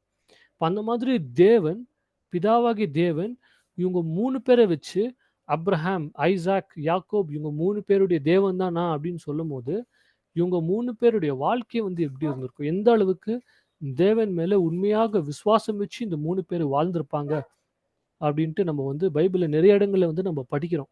அந்த அளவுக்கு தான் இவங்களுடைய வாழ்க்கை இருந்துச்சு. ஸோ இந்த ஒரு 2ஆம் உலகத்துல முதல்ல வரக்கூடிய அந்த ஒரு யுகம் இந்த 2ஆம் உலகத்திலேயே முதல்ல இருக்கக்கூடிய அந்த ஒரு யுகம் எதுன்னா, பேட்ரியார்க்கல் ஏஜ். அதாவது முற்பிதாக்களின் காலம். ஸோ இந்த முற்பிதாக்களின் காலம்ல தேவன் என்ன பண்றார்ன்னா, இண்டிவிஜுவலா ஒரு ஒரு நபர் கூட ஒரு ஒரு உறவ வந்து தேவன் வந்து வச்சுக்கிறாரு. இப்போ அடுத்தது தான் எந்த யுகம் அப்டின்னா, யூத யுகம். Jewish age. ஜூவிஷ் ஏஜ்ல யூத யுகத்துல தேவன் என்ன பண்றாருன்னா, ஒரு தேசத்துக்கு கூட உறவ வச்சுக்கிறாரு. ஒரு நேஷன் ஒரு நேஷனோட தேவன் வந்து உறவு வச்சுக்கிறாரு. அந்த நேஷன் தான் யாரு அப்டின்னா, இஸ்ரேல். யூத ஜனங்கள். Jewish people. இவங்க கூட தேவன் என்ன பண்றாரு, ஒரு உடன்படிக்கைய வந்து செய்றாரு. இப்போ யாக்கோப். யாக்கோப் யாரு? அ அதாவது ஐசாக்கோட பையன். யாக்கோப் வந்து என்ன பண்ணுவார்ன்னா, கடைசி காலத்துல வந்து ஒரு மிகப்பெரிய ஒரு பஞ்சம் வரும்.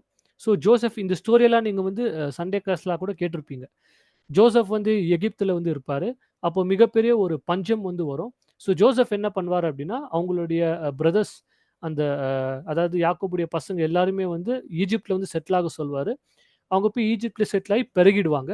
பெருகிட்டு பல வருஷங்கள் ஆயிட்ட பிறகு என்ன ஆகும்னா, அங்க எகிப்தில இருந்த அந்த ஒரு ஃபாரோ, அதுக்கப்புறம் எகிப்தின் ராஜா, அந்த ஒரு மக்கள் என்ன பண்ணுவாங்க, இவங்கள ரொம்ப அடிமைத்தனமா மாத்திருவாங்க. இஸ்ரேல் ஜனங்கள. அப்படி அடிமைத்தனமா மாத்தும்போது, தேவன் இந்த ஜனங்கள் இஸ்ரேல் ஜனங்கள் வந்து தேவன நோக்கி அழுவாங்க. தேவன நோக்கி கதறுவாங்க. "எங்கள காப்பாத்துங்க. அதாவது எங்களுடைய முற்பிதா ஆபிராமுக்கு வாக்குத்தத்தம் பண்ண அந்த ஒரு தேசத்துக்கு எங்கள மறுபடியும் கொண்டு போங்க." அப்படின்ட்டு அழுவாங்க. தேவன்ட்ட வந்து கூக்குரலிட்டு அழுவாங்க.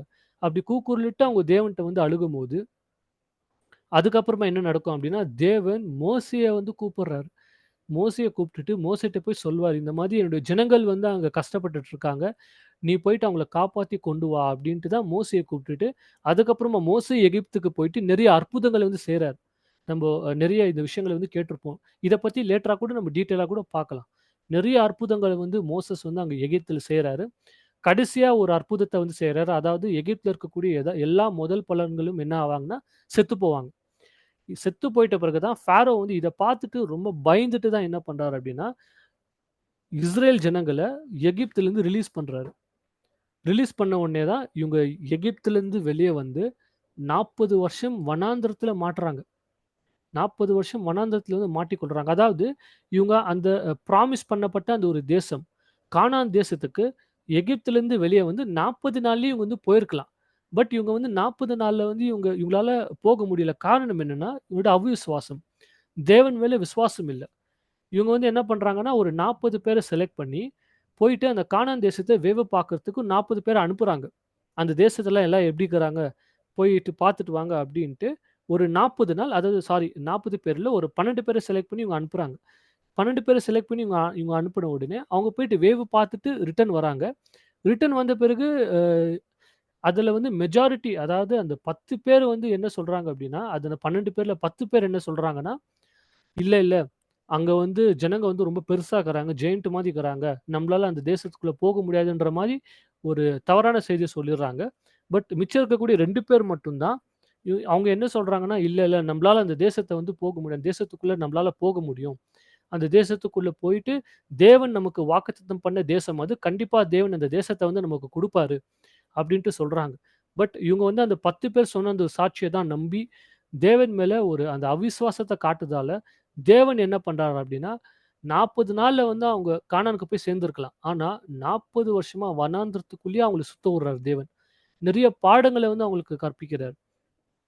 40 வருஷமா அவங்க வந்து வனாந்திரத்தில சுத்திட்டு, 40 வருஷமா மோசஸ் வந்து என்ன பண்றாருன்னா, அவங்கள வழிநடத்துறார் அந்த வனாந்திரத்தில. வழிநடத்தி அதுக்கப்புறமா 40 வருஷம் கழிச்சு தான் கானான் தேசத்துக்குள்ள அவங்க வந்து போறாங்க. கானான் தேசத்துக்குள்ள அவங்க போறாங்க. அதுக்கப்புறமா தான் நிறைய ஜட்ஜஸ் வராங்க. ஜட்ஜஸ்ன்னும்போது ஜோஷுவா, அதுக்கப்புறமா கிடியோன் இவங்க எல்லாருமே யாருன்னா ஜட்ஜஸ். அதுக்கப்புறமா கடைசியில சாமுவேல் வருவாரு.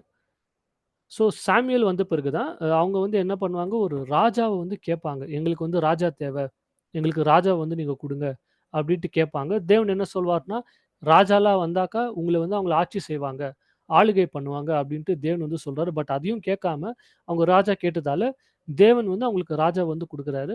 அப்புறம் தான் அந்த முதல் ராஜா தான் யாருன்னா சவுல். ஸோ சவுல் ஆயிட்ட பிறகு யார் வராரு? தாவீது, சாலமோனு. அப்ப இந்த மாதிரி நெறைய ராஜாக்கள் வந்து இஸ்ரேலுக்குள்ள வராங்கன்ட்டு பார்க்குறோம். பிளஸ் இந்த ஒரு அ அது வந்து இஸ்ரேல் வந்து ஒரு தேசமாக இருக்குது. ஸோ தேவன் வந்து இந்த இஸ்ரேல் கூட என்ன பண்றாருன்னா, மோசே நிமித்தமாக ஒரு உடன்படிக்கைய வந்து அவர் செய்றாரு. ஏன்னா மோசே இந்த சீனா மலையில போயிட்டு அந்த 10 கட்டளைகள கொண்டு வருவாரு. அது மட்டும் இல்லாம நிறைய நியாயப்பிரமாணங்கள வந்து நமக்கு தெரிஞ்சது என்னன்னா, 10 கட்டளை தான் தேவன் வந்து இஸ்ரேலுக்கு வந்து குடுத்தாரு அப்டின்ட்டு நம்ம வந்து பார்க்குறோம். பட் ஆக்சுவலா நம்ம ப்ராப்பரா பைபிள படிக்கும்போது 10 கட்டளைய குடுத்தாரு. பட் கிட்டத்தட்ட அ அதாவது மோர் தென் 600 லாஸ் அதாவது என்ன சொல்றாங்க அப்டின்னா, கிட்டத்தட்ட 600 லாஸ் நிறைய நியாயப்பிரமாணங்கள தேவன் வந்து அவங்களுக்கு குடுத்திருக்கிறார். நிறைய நியாயப்பிரமாணங்கள். அவ்ளோ விஷயங்கள வந்து தேவன் குடுத்திருக்கிறாரு. அதாவது 600ல இருந்து 3600 லாஸ் 3600 நியாயப்பிரமாணங்கள் வரைக்கும் அவங்களுக்கு வந்து குடுத்துருக்கு. அதாவது சின்ன சின்ன விஷயம் கூட. நீங்க வந்து எப்படி அதாவது நீங்க டாய்லெட்டுக்கு நீங்க எப்படி போணும்? எங்க போணும்? நீங்க வந்து என்ன சாப்பிடணும்? நீங்க வந்து எப்படி இருக்கணும்? எந்த ட்ரெஸ்ஸ வந்து நீங்க போடணும்? எந்தெந்த விஷயங்கள்லாம் நீங்க சாப்பிடணும்? எதெல்லாம் நீங்க சாப்பிடக்கூடாது? இந்த மாதிரி நிறைய நியாய பிரமாணங்கள வந்து யூத ஜனங்களுக்கு அந்த ஒரு இஸ்ரேல் தேசத்துக்கு தேவன் வந்து குடுக்குறார். இப்படியே போயிட்டுருக்கும்போது தான், இந்த யூத ஜனங்கள் இப்போ இயேசு கிறிஸ்து நம்ம பார்க்கும்போது, இயேசு கிறிஸ்து எங்க பிறக்கிறார் அப்படின்னும்போது, இந்த ஒரு இஸ்ரேல் தேசத்தில தான் இயேசு கிறிஸ்து வந்து பிறக்கிறாரு. இயேசு கிறிஸ்து கூட ஒரு யூதன், ஒரு ஜூவிஷ், ஒரு ஜூ தான். நம்ப அந்த ஒரு வசனத்த கூட நம்ம படிக்கலாம் பாருங்க. கலாத்தியர் 4ஆம் அதிகாரம் 4ஆம் வசனம். கலாஷியன்ஸ் 4த் சாப்டர் 4த் வெர்ஸ்.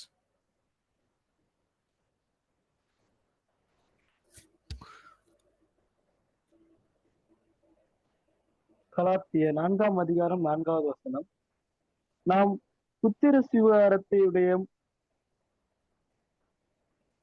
நாம் புத்திர சுவிகாரத்தை அடையவும் படி நியாயப்பிரமாணத்திற்கு கீழ்ப்பட்டவர்களை மீட்டுக் கொள்ளத்தக்கதாக 5ஆம் வசனம் படிங்க பிரதர். காலம் நிறைவேறின போது ஸ்திரீனிடத்திற்கு பிறந்தவரும் நியாயப்பிரமாணத்திற்கு கீழானவருமாகிய தம்முடைய குமாரனை தேவன் அனுப்பினார்.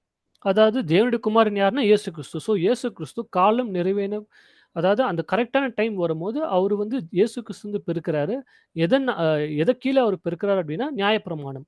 நியாயப்பிரமாணம்னும்போது தேவன் இஸ்ரேல் கூட பண்ண அந்த ஒரு உடன்படிக்கை, அதுக்கு கீழ வந்து அவரு நியாயப்பிரமாணத்துக்கு கீழ அந்த ஒரு லா கீழ தான் அவர் வந்து ஒரு யூதனாக அவர் என்ன பண்றாருன்னா பிறக்கிறாரு. ஏன்னா, அவரு ஒரு யூதன் அப்டின்றதுக்கான அடையாளம் தான் அந்த ஒரு விருத்த சேதனம் கூட அவருக்கு அந்த 8வது நாள்ல வந்து பண்ணுவாங்க. ஸோ அந்த ஒரு விஷயம் கூட நம்ம பைபிள்ல வந்து நம்ம பார்க்குறோம். ஸோ இப்போ இயேசு கிறிஸ்து ஒரு யூதனாக இங்க பிறக்கிறாரு. பட் இந்த யூத ஜனங்கள் வந்து எப்படி இருந்தாங்கன்னா, தேவனுக்கு உண்மையாக இல்ல. தேவனுக்கு வந்து இவங்க ஒரு தேசமாக தேவனுக்கு வந்து இவங்க நியாயமாக இல்ல, உண்மையாக இல்ல. அதனால தேவன் வந்து என்ன பண்றாருன்னா, யூத யுகத்தையே வந்து அவர் முடிக்கிறார். அவர் வந்து ஒரு முடிவுக்கு வந்து கொண்டு வரார். அப்படி கொண்டு வரும்போது தான், எந்த யுகத்த தேவன் வந்து ஸ்டார்ட் பண்றாருன்னா, காஸ்பல் ஏஜ். அதாவது சுவிசேஷ யுகம். இந்த ஒரு யுகத்துக்கு இன்னொரு பேர் கூட நம்ம குடுக்கலாம். Christian age. இப்போ நம்ப எல்லாருமே இந்த யுகத்துல தான் நம்ம வந்து இருக்கிறோம். ஏன்னா, இயேசு கிறிஸ்து எப்போ ஞானஸ்தானம் எடுத்தாரோ, அப்பதான் இந்த ஒரு காஸ்பல் ஏஜ் ஸ்டார்ட் ஆகுது. இந்த சுவிசேஷ யுகம் வந்து இயேசு கிறிஸ்து ஞானஸ்தானம் எடுக்கும்போது தான் காஸ்பல் ஏஜ் வந்து ஸ்டார்ட் ஆகுது. ஸோ இயேசு கிறிஸ்து வந்த உடனே அவரு பிரீச் பண்ண முதல் விஷயமே என்னதான்னா, ராஜ்யத்தின் சுவிசேஷம். சுவிசேஷத்த தான் அவர் வந்து பிரீச் பண்ணவே ஸ்டார்ட் பண்றாரு. பிரசங்கிக்கவே அவர் ஸ்டார்ட் பண்றாரு. அவர் வந்து இந்த காஸ்பல் ஏஜ்ல ராஜ்யத்தின் சுவிசேஷத்தை பிரசங்கிக்கிறாரு. 12 அப்போஸ்தலர்ஸ வந்து தேர்ந்தெடுக்கிறாரு. அவங்க நிமித்தமாக நெறைய பேர் இந்த 12 அப்போஸ்தலர்ஸ் வந்து என்ன பண்றாங்க அப்டின்னா, உலகமெங்கும் போயிட்டு அவருடைய வார்த்தைகள, அவருடைய சுவிசேஷத்த வந்து பிரசங்கிக்கிறாங்க. இப்ப இந்தியால கூட நம்ம பார்க்கும்போது, யார் வந்தாங்க அப்டின்ட்டு பார்க்கும்போது நமக்கு எல்லாம் தெரிஞ்ச விஷயம் தான். தோ தோமஸ் அதாவது தோமா கூட என்ன பண்றாருன்னா, இந்தியாவுக்கு வந்து வராரு. இந்த மாதிரி நிறைய அவருடைய சீஷர்கள் வந்து என்ன பண்றாங்கன்னா, உலகமெங்கும் போயிட்டு அவருடைய சுவிசேஷத்த வந்து பிரசங்கிக்கிறாரு. அவருடைய சுவிசேஷம் நிமித்தமாக வந்தவர்கள் தான் யாருன்னா, கிறிஸ்துவர்கள், கிறிஸ்டியன்ஸ். அதனால தான் இத நம்ம என்ன சொல்றோம்னா, ஒரு காஸ்பல் ஏஜ். அதாவது சுவிசேஷ யுகம். இந்த சுவிசேஷ யுகத்தை ஆரம்பிச்சு வச்சதே நம்மளுடைய ஆண்டவராகிய இயேசு கிறிஸ்து. ஏன்னா, முன்னாடி யூத யுகத்த நம்ம பார்க்கும்போது, தேவன் வந்து யார் கூட மட்டுமே உறவு வச்சிருந்தார் அப்டின்னா, யூதர்கள், ஜூவிஷ் பீப்பிள் கூட மட்டுமே உறவு வச்சிருந்தாரு. அதாவது இஸ்ரேல் ஜனங்கள் கூட மட்டுமே உறவு வச்சிருந்தாரு. மத்த தேசங்கள்ல எப்படி இருந்தாங்கன்னா, புறஜாதிகள். அவங்க எல்லாருமே புறஜாதிகள தான் கன்சிடர் பண்ணாங்க. புறஜாதிகள்னா வேற ஜாதிகள். தேவனோடு கூட உடன்படிக்கை இல்லாத ஜனங்கள் தான் புறஜாதிகள். பட் இஸ்ரேல் மட்டுமே எப்படி இருந்தாங்கன்னா, தேவனோடு கூட உடன்படிக்கை பண்ணியிருந்தாங்க. ஸோ தேவன் ஒரு தேசம், இஸ்ரேல் தேசத்து கூட மட்டும் தான் உறவ வச்சிருந்தாரு. பட் எப்போ இவங்க வந்து தேவன நிராகரிச்சாங்களோ, எப்போ இயேசு கிறிஸ்துவே இவங்க வந்து சிலுவையில அறைஞ்சாங்களோ, தேவன் என்ன பண்ணிட்டார் அப்படின்னா, அவருடைய உறவை வந்து இந்த ஒட்டுமொத்த உலகத்துல இருக்கக்கூடிய எல்லா ஜனங்களுக்கும் ஸ்ப்ரெட் பண்ணிட்டாரு. எப்படி ஸ்ப்ரெட் பண்ணிட்டார்ன்னா, யாரு இயேசு கிறிஸ்துவ வந்து நம்புறாங்களோ, யாரு இயேசு கிறிஸ்துவ வந்து விசுவாசிக்கிறாங்களோ, அவங்களோட கூட மட்டும் தான் நான் வந்து என்னுடைய உறவ வந்து நான் வச்சுப்பேன். அவங்களோட கூட மட்டும் தான் நான் வந்து ஒரு கவனன்ட், ஒரு உடன்படிக்கைய வந்து நான் செய்வேன் அப்டின்ட்டு, தேவன் இஸ்ரேலுக்கு மட்டுமே குடுத்த அந்த ஒரு ஆசீர்வாதத்தை, இந்த புறஜாதிகள் இப்ப நம்பலாம் யாருன்னா, நம்ப எல்லாருமே புறஜாதிகள் தான். நம்ப யாருமே யூதன் கிடையாது. எல்லாருமே புறஜாதிகள் தான். ஏதாவது ஒரு வழியிலருந்து தான் நம்ம வந்திருப்போம்.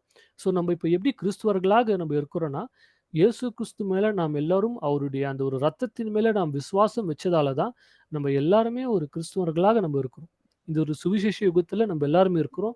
தேவனுடைய ஆசீர்வாதம், தேவனுடைய சத்தியம் வந்து நம்ம எல்லாருக்குமே வந்து வந்திருக்கு. ஸோ இதுதான் சுவிசேஷ யுகத்துல வந்து நடக்குது. இப்போ நம்ம வந்து பார்த்துட்டோம். இப்போ இந்த ஒரு 3 யுகம். அதாவது பேட்ரியார்க்கல் ஏஜ் எங்கத்துலருந்து ஸ்டார்ட் ஆகாதுன்னா, நோவாலருந்து ஸ்டார்ட் ஆயி ஆப்ரஹாம், ஐசாக், ஜேக்கப்லாம் வராங்க. அதாவது இந்த 3 யுகமே 2ஆம் உலகத்துல தான் இருக்கு. 2ண்ட் வேர்ல்டுக்குள்ள தான் பேட்ரியார்க்கல் ஏஜ் வருது, ஜூவிஷ் ஏஜ் வருது, அப்புறம் காஸ்பல் ஏஜ் வருது. பேட்ரியார்க்கல் ஏஜ்ல நம்ம யார் யாரெல்லாம் வந்தாங்கன்ட்டு பார்க்குறோம். Noah, Abraham, Jacob, Isaac. Patriarchal ஏஜ்ல தேவன் என்ன பண்ணாருன்னா, ஒரு தனிப்பட்ட நபர் கூட உறவு வச்சுட்டு இருந்தார். இப்ப அடுத்தது ஜூவிஷ் ஏஜ். இது ஜூவிஷ் ஏஜ் அப்படின்னும்போது யூத யுகம். இந்த யுகத்துல தேவன் என்ன பண்ணாருன்னா, இஸ்ரேல் தேசத்துக்கு கூட அவரு உறவு வச்சுட்டு இருந்தாரு. அதாவது ஒரு தேசத்துக்கு கூட அவரு உடன்படிக்கை செஞ்சு, அந்த தேசத்த வந்து அவரு வழிநடத்தி வந்தாரு. இந்த தேசம் வந்து என்ன பண்ணிட்டாங்கன்னா, அவர நிராகரிச்சுட்டாங்க. அவருக்கு வந்து விசுவாசமாக இல்ல. அதனால இந்த தேசத்த வந்து இந்த ஒரு யூத யுகத்துல அவர் என்ன பண்ணாருன்னா, ஒரு தேசத்துக்கு கூட உறவு வச்சுட்டு இருந்தாரு. பட் இந்த காஸ்பல் ஏஜ் அதாவது நம்ம இருக்கக்கூடிய இந்த ஒரு காலம், இந்த ஒரு காலத்தை, இந்த ஒரு யுகத்தை, சுவிசேஷ யுகத்தை யாரு ஸ்டார்ட் பண்ணி வச்சார்ன்னா, ஆண்டவராகிய இயேசு கிறிஸ்து. இயேசு கிறிஸ்து இதை ஸ்டார்ட் பண்றாரு. அவருடைய பேப்டிசம்ல இருந்து இந்த ஒரு யுகத்த வந்து அவர் ஸ்டார்ட் பண்றாரு. ஸ்டார்ட் பண்ணி இந்த ஒரு யுகத்துல தேவன் யார் கூட உறவு வைக்கிறார் அப்படின்னா, இயேசு கிறிஸ்து நிமித்தமாக இயேசு கிறிஸ்துடைய ரத்தத்தை யாரு நம்புறாங்களோ, இயேசு கிறிஸ்து மேல யார் விசுவாசம் வைக்கிறாங்களோ, அவங்களுக்கு கூட மட்டும் தான் தேவன் இந்த இந்த ஒரு யுகத்துல வந்து உறவு வைக்கிறார். நம்ம எல்லாருமே இந்த ஒரு காஸ்பல் ஏஜ்ல தான் நம்ம வந்து இப்போ இருக்கிறோம். ஸோ இந்த ஒரு 3 அதாவது இப்போ காஸ்பல் ஏஜ்ல நம்ம எங்க இருக்கிறோம்னா, கடைசி பகுதியில இருக்கிறோம். அதாவது ரொம்ப லாஸ்ட் எண்ட் டைம்ல வந்து நம்ம எல்லாருமே இருக்கிறோம். இந்த 2ஆம் உலகத்த பத்தி, அதாவது இதுக்கு இன்னொரு பேர் கூட நம்ம சொன்னோம். என்னன்னா, பிரசன்ட் ஈவில் வேர்ல்ட். இதுக்கு வந்து இதுக்கு வசனத்துல வந்து எங்கேயாச்சும் இந்த ஒரு பிரசன்ட் ஈவில் வேர்ல்ட் அதாவது லிட்ரலாவே இத பத்தி பிரசன்ட் ஈவன் வேர்ல்டு அப்படின்ட்டு வசனத்துல எங்கேயாச்சும் இருக்கா அப்படின்னு நம்ம பார்க்கும்போது, நம்ம அத ஒரு வசனத்த கூட நம்ம படிக்கலாம் பாருங்க. கலாத்தியர் 1ஆம் அதிகாரம் 4ஆம் வசனம்.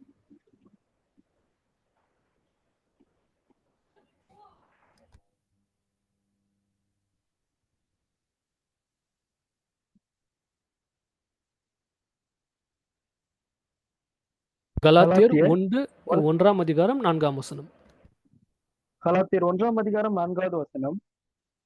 அவர் நம்மை இப்பொழுது இருக்கிற பொல்லாத பிரபஞ்சத்தினின்று விடுவிக்கும்படி நம்முடைய பிதாவாகிய தேவனுடைய சித்தத்தின்படி நம்முடைய பாவங்களுக்காக தம்மைத்தாமே ஒப்புக் கொடுத்தார்.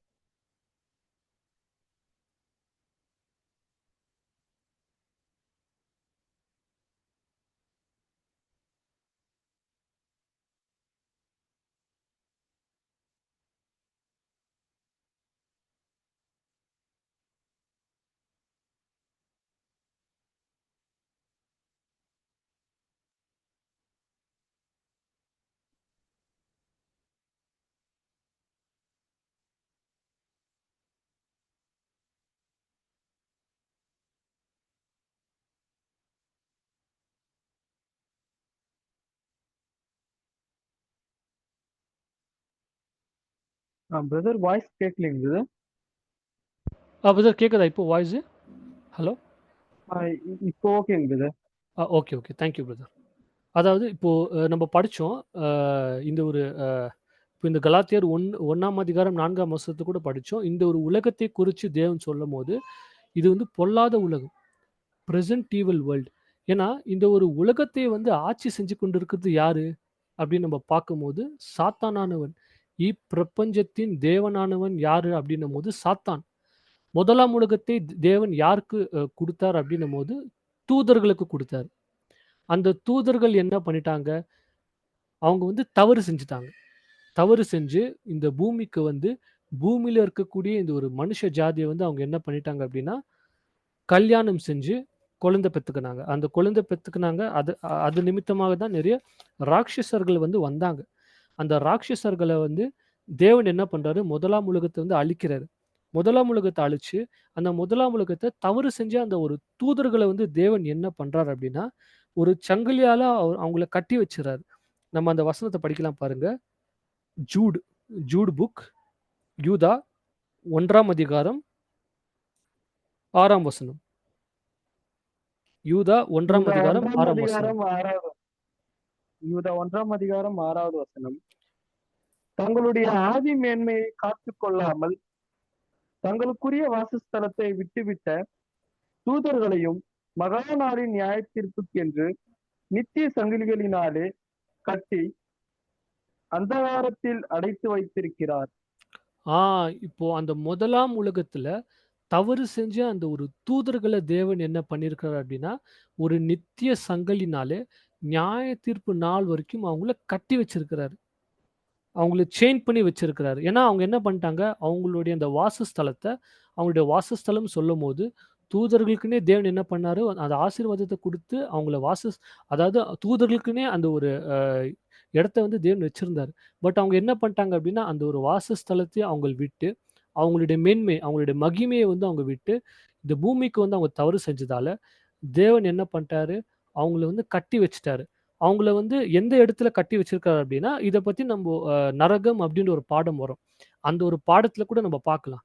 அவங்கள வந்து எங்க இந்த ஒரு விழுந்து போன தூதர்கள வந்து அவரு தேவன் எங்க கட்டி வச்சிருக்கிறாரு அப்படின்ட்டு நம்ம பார்க்கலாம். ஸோ தேவன் என்ன பண்ணிட்டாரு அப்படின்னா, இந்த தவறு செஞ்ச இந்த ஒரு தூதர்கள கட்டிட்டாரு. அவங்க இனிமே இந்த உலகத்துக்கு வந்து மறுபடியும் பாவம் செய்யாதபடிக்கு அவங்கள கட்டி வச்சுட்டாரு.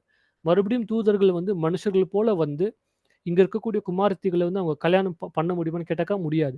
ஏன்னா தேவன் வந்து ஒரு நித்திய சங்கிலினாலே நியாய தீர்ப்பு நாளுக்கு அவங்கள நியாய தீர்ப்பு நாள் வரைக்கும் அவங்கள கட்டி வச்சுட்டாரு. அவங்கள செயின் பண்ணி வச்சுட்டாரு. ஸோ நியாய தீர்ப்புனால தான் அவங்களுக்கான நியாய தீர்ப்ப தேவன் வந்து குடுக்க போறாரு. அத பத்தி கூட நம்ம லேட்டர் ஸ்டேஜ்ல நம்ம டீட்டெயிலா வந்து பார்க்கலாம். ஸோ இப்ப முதலாம் உலகம் தூதர்களுக்கு தேவன் குடுத்தாரு. அவங்க வந்து அத சரியா வந்து பார்த்துக் கொள்ளல. அதனால தேவன் என்ன பண்ணிட்டாரு அப்டின்னா, இந்த ஒரு நியாய தீர்ப்பு நாள் வரைக்கும் அவங்கள கட்டி வச்சுட்டாரு. 2ஆம் உலகம் வந்து தேவன் சாத்தானுக்கு வந்து குடுக்கல. பட் சாத்தானே என்ன பண்ணிட்டான் அப்டின்னா, அப்படியே ஸ்லோவா மனுஷர்களோட இப்ப இந்த ஒரு விழுந்து போன தூதர்கள கூட யார் தான் வஞ்சித்தது அப்டின்னா, சாத்தான் தான் வஞ்சித்தாரு. சாத்தான் வஞ்சித்து கொஞ்சம் கொஞ்சமா இந்த 2ஆம் உலகத்தின் அந்த ஒரு எல்லா மனுஷர்களுடைய மைண்ட்ல போயிட்டு அவங்கள கன்ஃப்யூஸ் பண்ண ஆரம்பிச்சுட்டாரு. இந்த 2ஆம் உலகத்துல நெறைய தீமை செய்ய ஆரம்பிச்சுட்டாரு. தீமைய நெறைய இன்ஃப்ளூயன்ஸ் பண்ண சாத்தான் வந்து ஆரம்பிச்சுட்டாரு. ஸோ இந்த 2ஆம் உலகத்தின் அதிபதி, இப்பிரபஞ்சத்தின் தேவன் யாரு அப்டின்னா சாத்தான். அதனால தான் இந்த 2ஆம் உலகத்துக்கு என்ன பேருனா, தி பிரசன்ட் ஈவில் வேர்ல்ட்.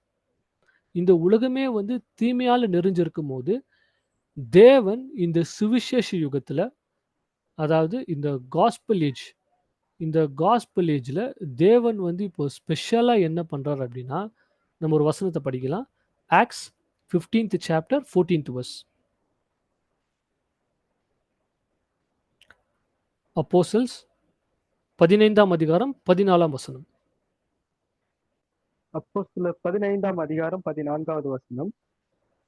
தேவன் புறஜாதிகள் என்று தமது நாமத்திற்காக ஒரு ஜனத்தை தெரிந்து கொள்ளும்படி முதல் முதல் அவர்களுக்கு கடாட்சித்தருவின விதத்தை சிமியோன் விவரித்து சொன்னாரே.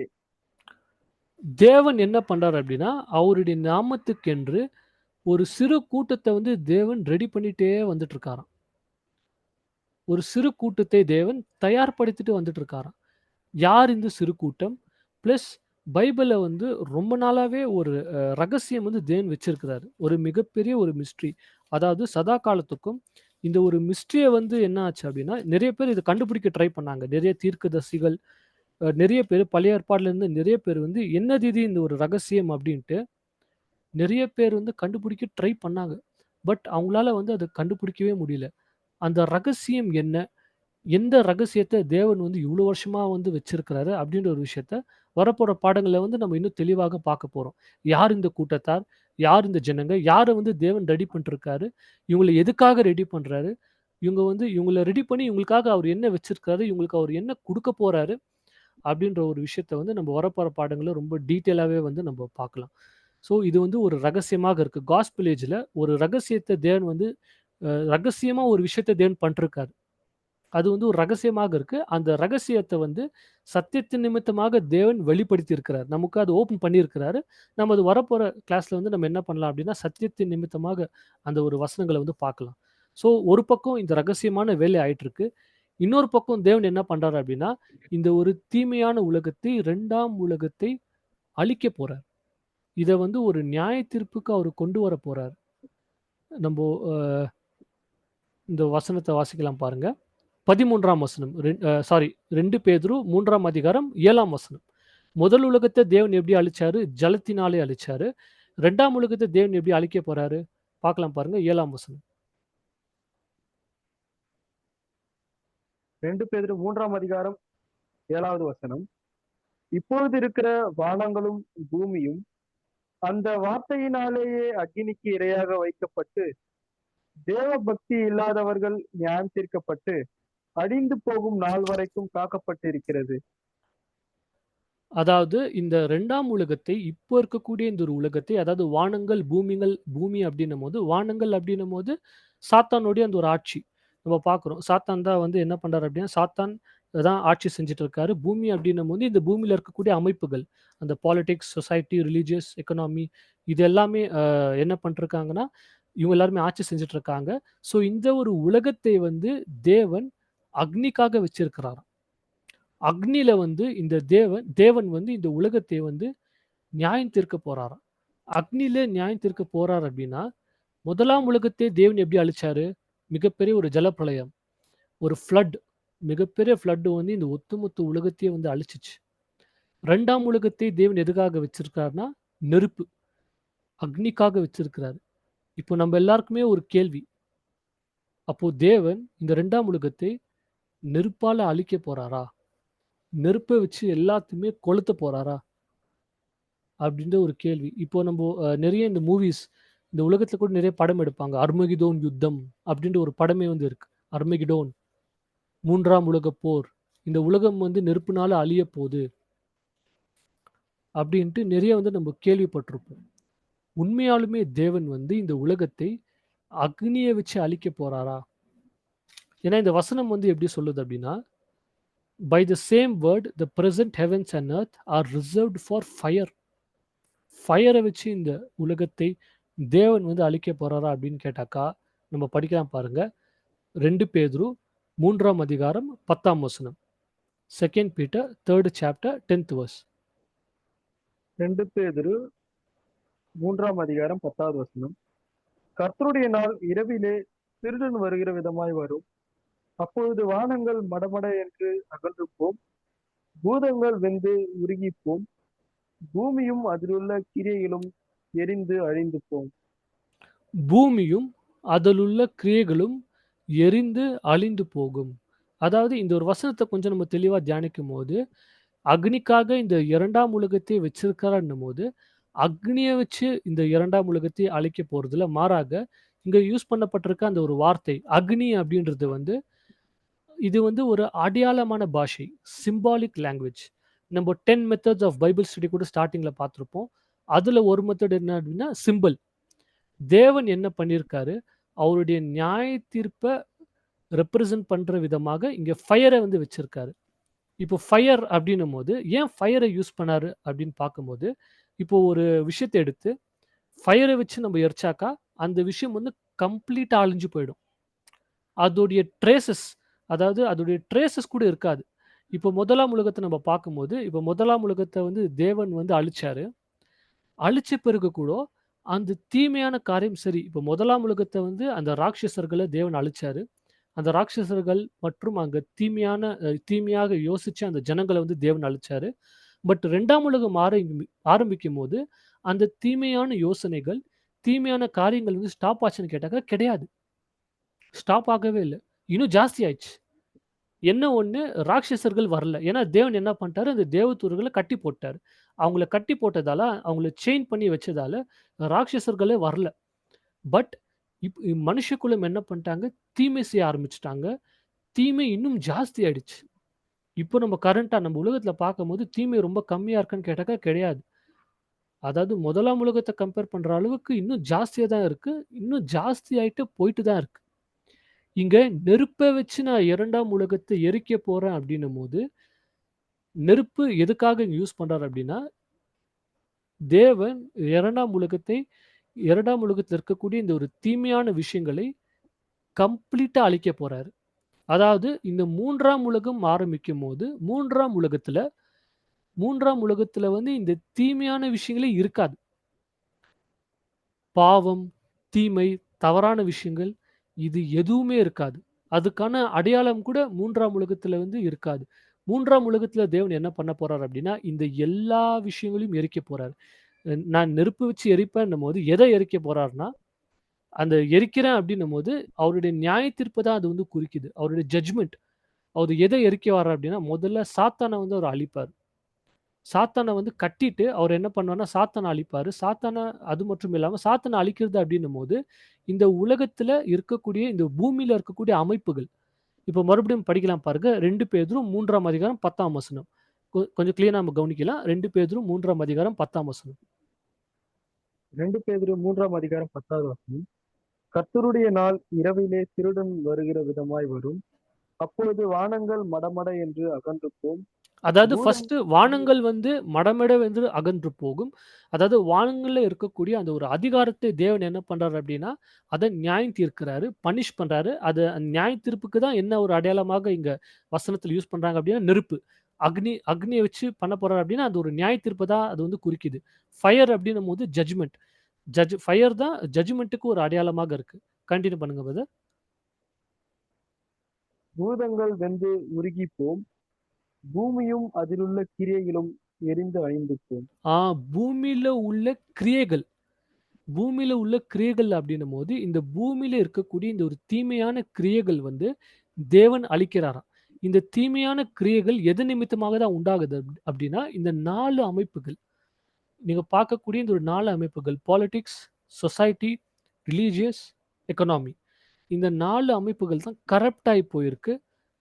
அதாவது இந்த ஒரு பூமியில நடக்கக்கூடிய இந்த ஒரு தீமைகளுக்கு காரணமே இந்த 4 அமைப்புகள் தான்.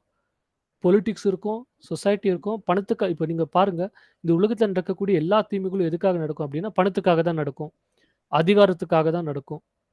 இந்த மாதிரி விஷயங்களுக்காக தான் இந்த உலகத்துல இருக்கக்கூடிய எல்லா தவறுகளும் வந்து நடக்கும். தீமையான விஷயங்கள் வந்து நடந்துட்டே இருக்கும். ஸோ இந்த பூமியில இருக்கக்கூடிய இந்த ஒரு தீமையான காரியங்களை தேவன் எரிக்க போறாருன்னும்போது, இத கம்ப்ளீட்டா அழிக்க போறாரு. லிட்டரலா ஒரு ஃபயர வச்சு எரிக்க போறதில்ல. ஏன்னா, முதலாம் உலகத்துல என்ன பண்ணாரு, லிட்டரலாவே ஒரு ஃப்ளட்ட வச்சு எல்லாரையுமே வந்து அழிச்சாரு. அந்த ராட்சசர்கள வந்து அழிச்சாரு. அங்க முதலாம் உலகத்துல இருந்த ஜனங்கள வந்து அழிச்சாரு. ஆனா, பாவம் வந்து ஸ்டாப் ஆச்சான்னு கேட்டாக்கா, ஸ்டாப் ஆகல. 2ஆம் உலகத்துல பாவம் இன்னும் இன்கிரீஸ் ஆயிட்டு தான் இருந்துச்சு. இப்போ நம்மளுடைய காலத்துல நம்ம பார்க்கும்போது, பாவம் ரொம்ப ஈஸி பண்றதுக்கு. யார் வேணாச்சும் பாவம் பண்ணலாம். உக்காந்த இடத்துலேருந்து நம்மளால பாவம் பண்ண முடியும். அந்த அளவுக்கு தீமை வந்து ஜாஸ்தி ஆயிடுச்சு. இப்போ 2ஆம் உலகத்துல தேவன் வந்து அக்னியில அழிக்க போறார்ன்னும்போது, அடையாளமாக என்ன சொல்றாரு அப்டின்னா, பாவத்த கம்ப்ளீட்டா எடுத்து போட போறாரு. இந்த பூமியில நடக்கக்கூடிய இந்த ஒரு பாவத்துக்கான காரணம் யாரு? சாத்தான். சாத்தான் பிளஸ் அந்த காலத்துல இருக்கக்கூடிய கண்ணுக்கு தெரியாத ஆவிகள். தீய தீய ஆவிகள். அதாவது அந்த விழுந்து போன தூதர்கள். விழுந்து போன தூதர்கள தேவன் வந்து என்ன பண்ணிட்டாருன்னா கட்டிட்டாரு. ஆனாலும் அவங்க என்ன பண்றாங்கன்னா, இருந்த இடத்துலேருந்தே அவங்க வந்து ஜனங்கள வந்து இன்ஃப்ளூயன்ஸ் பண்றாங்க. அவங்களுடைய மைண்ட வந்து இன்ஃப்ளூயன்ஸ் பண்றாங்க. ஃபார் எக்ஸாம்பிள் நீங்க வந்து இப்ப பார்க்குறீங்க, நெறைய பேருக்கு பேய் புடிக்குது. அந்த அவங்களுக்கு எப்படி பேய் புடிக்குது? எப்படி அவங்க மைண்ட் வந்து அஃபெக்ட் ஆகுதுன்னா, இந்த விழுந்து போன தூதர்கள் தான். Fallen Angeles. இத பத்தி நம்ம வரப்போற நாட்கள்ல ரொம்ப டீட்டெயிலா பார்க்க போறோம். எப்படி வந்து இந்த விழுந்து போன தூதர்கள் எல்லாருமே இன்ஃப்ளூயன்ஸ் பண்றாங்க. பிகாஸ் விழுந்து போன தூதர்கள தேவன் வந்து கட்டிட்டாரு. அவங்களால கீழ இறங்கி வர முடியாது. ஆனா என்ன பண்றாங்க, இவங்க எல்லாருடைய மைண்ட வந்து இன்ஃப்ளூயன்ஸ் பண்றாங்க. ஜனங்களுடைய மைண்ட வந்து இன்ஃப்ளூயன்ஸ் பண்றாங்க. அதனால தான் நெறைய பேருக்கு இன்னைக்கு பேய் பிடிக்குது. அவங்க எல்லாருமே விழுந்து போன தூதர்களுடைய அந்த ஒரு கிரியைகள் தான். ஸோ தேவன் என்ன பண்றாருன்னா, இது எல்லாத்தையுமே அழிக்க போறாரு. தீமைக்கு காரணமா இருக்கிற எல்லாத்தையுமே அழிக்க போறாரு. தீமைய கம்ப்ளீட்டா இந்த உலகத்திலிருந்து எடுத்து போட போறாரு. அந்த நியாய தீர்ப்புக்கு தான் இங்க என்ன அடையாளமாக யூஸ் பண்ணியிருக்காங்க அப்டின்னா, நெருப்பு. ஸோ நெருப்பு அப்டின்னும்போது, கம்ப்ளீட்டா தேவன் பாவத்த எடுத்து போட போறாரு. தீமைய அழிக்க போறாரு. அதனால தான் நம்ம வந்து வசனத்துல கூட ஒரு வசனத்த கூட நம்ம வாசிக்கலாம் பாருங்க. ஏசாயா 24ஆம் அதிகாரம் 21ஆம் வசனம். Isaiah 24th chapter 21st verse.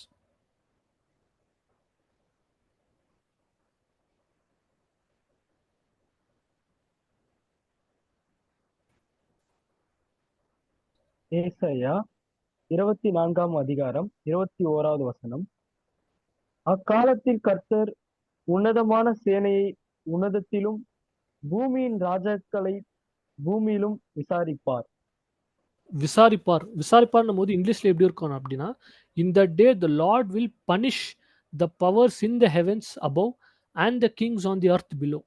So தேவன், அதாவது இந்த அந்தகாரத்தில் இருக்கக்கூடிய இந்த ஒரு ஆவிகள் சாத்தானுடைய ராஜ்யத்தை நியாயம் தீர்ப்பார், அதாவது அழிப்பார். அதே மாதிரி பூமியில இருக்கக்கூடிய இந்த ஒரு ராஜாக்கள் அப்படின்னும் போது இந்த ஒரு அமைப்புகள், இந்த ஒரு அமைப்புகள் எல்லாத்தையுமே தேவன் வந்து கம்ப்ளீட்டா அழிச்சு போடுவார். கம்ப்ளீட்டா அழிச்சு போட்டுட்டு நம்ம வசனத்துல நம்ம பார்க்குறோம். இந்த 3ஆம் உலகம் வந்து எப்படி இருக்கும் தெரியுங்களா? படிக்கலாம் பாருங்க. 2 பேதுரு 3ஆம் அதிகாரம் 13ஆம் வசனம். 2 Peter 3rd chapter 13th verse. 2 பேதுரு 3ஆம் அதிகாரம் 13வது வசனம். அவருடைய வாக்கு தத்தத்தின்படியே நீதி வாசமாயிருக்கும் புதிய வானங்களும் புதிய பூமியும் உண்டாயிருக்கும் என்று காத்திருக்கிறோம். அதாவது புதிய வானமும் புதிய பூமியும். அங்க என்ன இருக்கும்னா நீதி வாசம் செய்யும். பாவம் இருக்காது, தீமை இருக்காது, சாத்தான் இருக்க மாட்டாரு. சாத்தானுடைய கிரியைகள் வந்து இருக்காது. விழுந்து போன தூதர்களுடைய கிரியைகள் வந்து இருக்காது. ஸோ அங்க என்ன இருக்கும் அப்படின்னா நீதி வாசம் செய்யும். Righteousness will dwell. ஏன்னா 2ஆம் உலகத்திலே தேவன் என்ன பண்றாருன்னா, இந்த சாத்தானுடைய ஆட்சியும், சாத்தானுடைய அமைப்புகளும் எல்லாத்தையுமே தேவன் வந்து அழிச்சு போடுறாரு. இப்ப நம்ம பார்க்குறோம். இயேசு கிறிஸ்து 2ஆம் வருகையில வருவாருன்ட்டு நம்ம வந்து சொல்லிட்டே இருப்போம். இயேசு கிறிஸ்து 2ஆம் வருகையில எதுக்காக வரார் அப்படின்னா, இந்த சாத்தானுடைய ராஜ்யத்தை எடுத்து போட்டு, தேவனுடைய ராஜ்யத்தை ஸ்தாபித்துக்காக தான், அதாவது இந்த ஒரு 3ஆம் உலகத்தை ஸ்டார்ட் பண்றதுக்காக தான் இயேசு கிறிஸ்து 2ஆம் வருகையில வரப்போறார். 2ஆம் வருகையில வந்து இந்த பாவத்தை எடுத்து போட்டு 3ஆம் உலகத்துல என்ன வாசம் செய்யும்? நீதி வாசம் செய்யும். அந்த ஒரு நீதியை வந்து ஸ்தாபிக்க போறார். கம்ப்ளீட்டா பாவத்தை வந்து வேரோட தேவன் வந்து எடுக்க போறாரு. ஸோ இயேசு கிறிஸ்து 2ஆம் வருகையில வராருன்னு சொல்லும்போது இதுக்காக தான் வராரு. எதுக்காக அப்படின்னும்போது இந்த ஒரு பாவத்தை எடுத்து போட்டு, அதாவது அந்தகாரத்துல இருக்கக்கூடிய அந்த ஒரு சாத்தானுடைய அந்த ஒரு ஆட்சியும், பிளஸ் இந்த பூமியில இருக்கக்கூடிய இந்த ஒரு அமைப்புகளையும் கம்ப்ளீட்டா கிளியர் பண்றதுக்காக தான் அவர் வந்து நீதியை வந்து, அதாவது தேவனுடைய ராஜ்யத்தை வந்து இந்த பூமியில நிலைநிறுத்த போறாரு. இத பத்தி நம்ம வந்து அடுத்த வாரம் என்ன பண்ணலாம் அப்படின்னா, இந்த ஒரு 3ஆம் உலகத்த பத்தி டீட்டெயிலா வந்து நம்ம அடுத்த வாரத்துல வந்து நம்ம வந்து பார்க்கலாம். ஸோ இந்த 3ஆம் உலகம் அப்படின்றது சாதாரண ஒரு டாபிக் இல்ல. ரொம்ப டீட்டெயிலான ஒரு டாபிக்கு. நம்ம அடுத்த வாரம் வந்து அ இந்த 3ஆம் உலகத்த பத்தி இன்னும் நம்ம டீட்டெயிலா வந்து நம்ம பார்க்கலாம். ஸோ இந்த 3ஆம் உலகம் எப்படி இருக்கும்? புதிய வானம், புதிய பூமி. புதிய வானம் அப்படின்னும்போது புதிய ஆட்சி. அதாவது கண்ணுக்கு தெரியாத புதிய ரூலிங், புதிய அரசாட்சி. இந்த கண்ணுக்கு தெரியாத அரசாட்சி வந்து யாரு பண்ணுவார் அப்படின்னா, இயேசு கிறிஸ்து. இயேசு கிறிஸ்து கூட சில ஜனங்கள் இருப்பாங்க. அதாவது அந்த சில ஜனங்கள் யாருன்னா, நான் முன்னாடியே சொன்னேன். இந்த சுவிசேஷ யுகம். இந்த சுவிசேஷ யுகத்துல தேவன் என்ன பண்றாரு? ஒரு செட் ஆஃப் பீப்பிள தேவன் ரெடி பண்ணிட்டே வராரு. இந்த சுவிசேஷ யுகத்துல.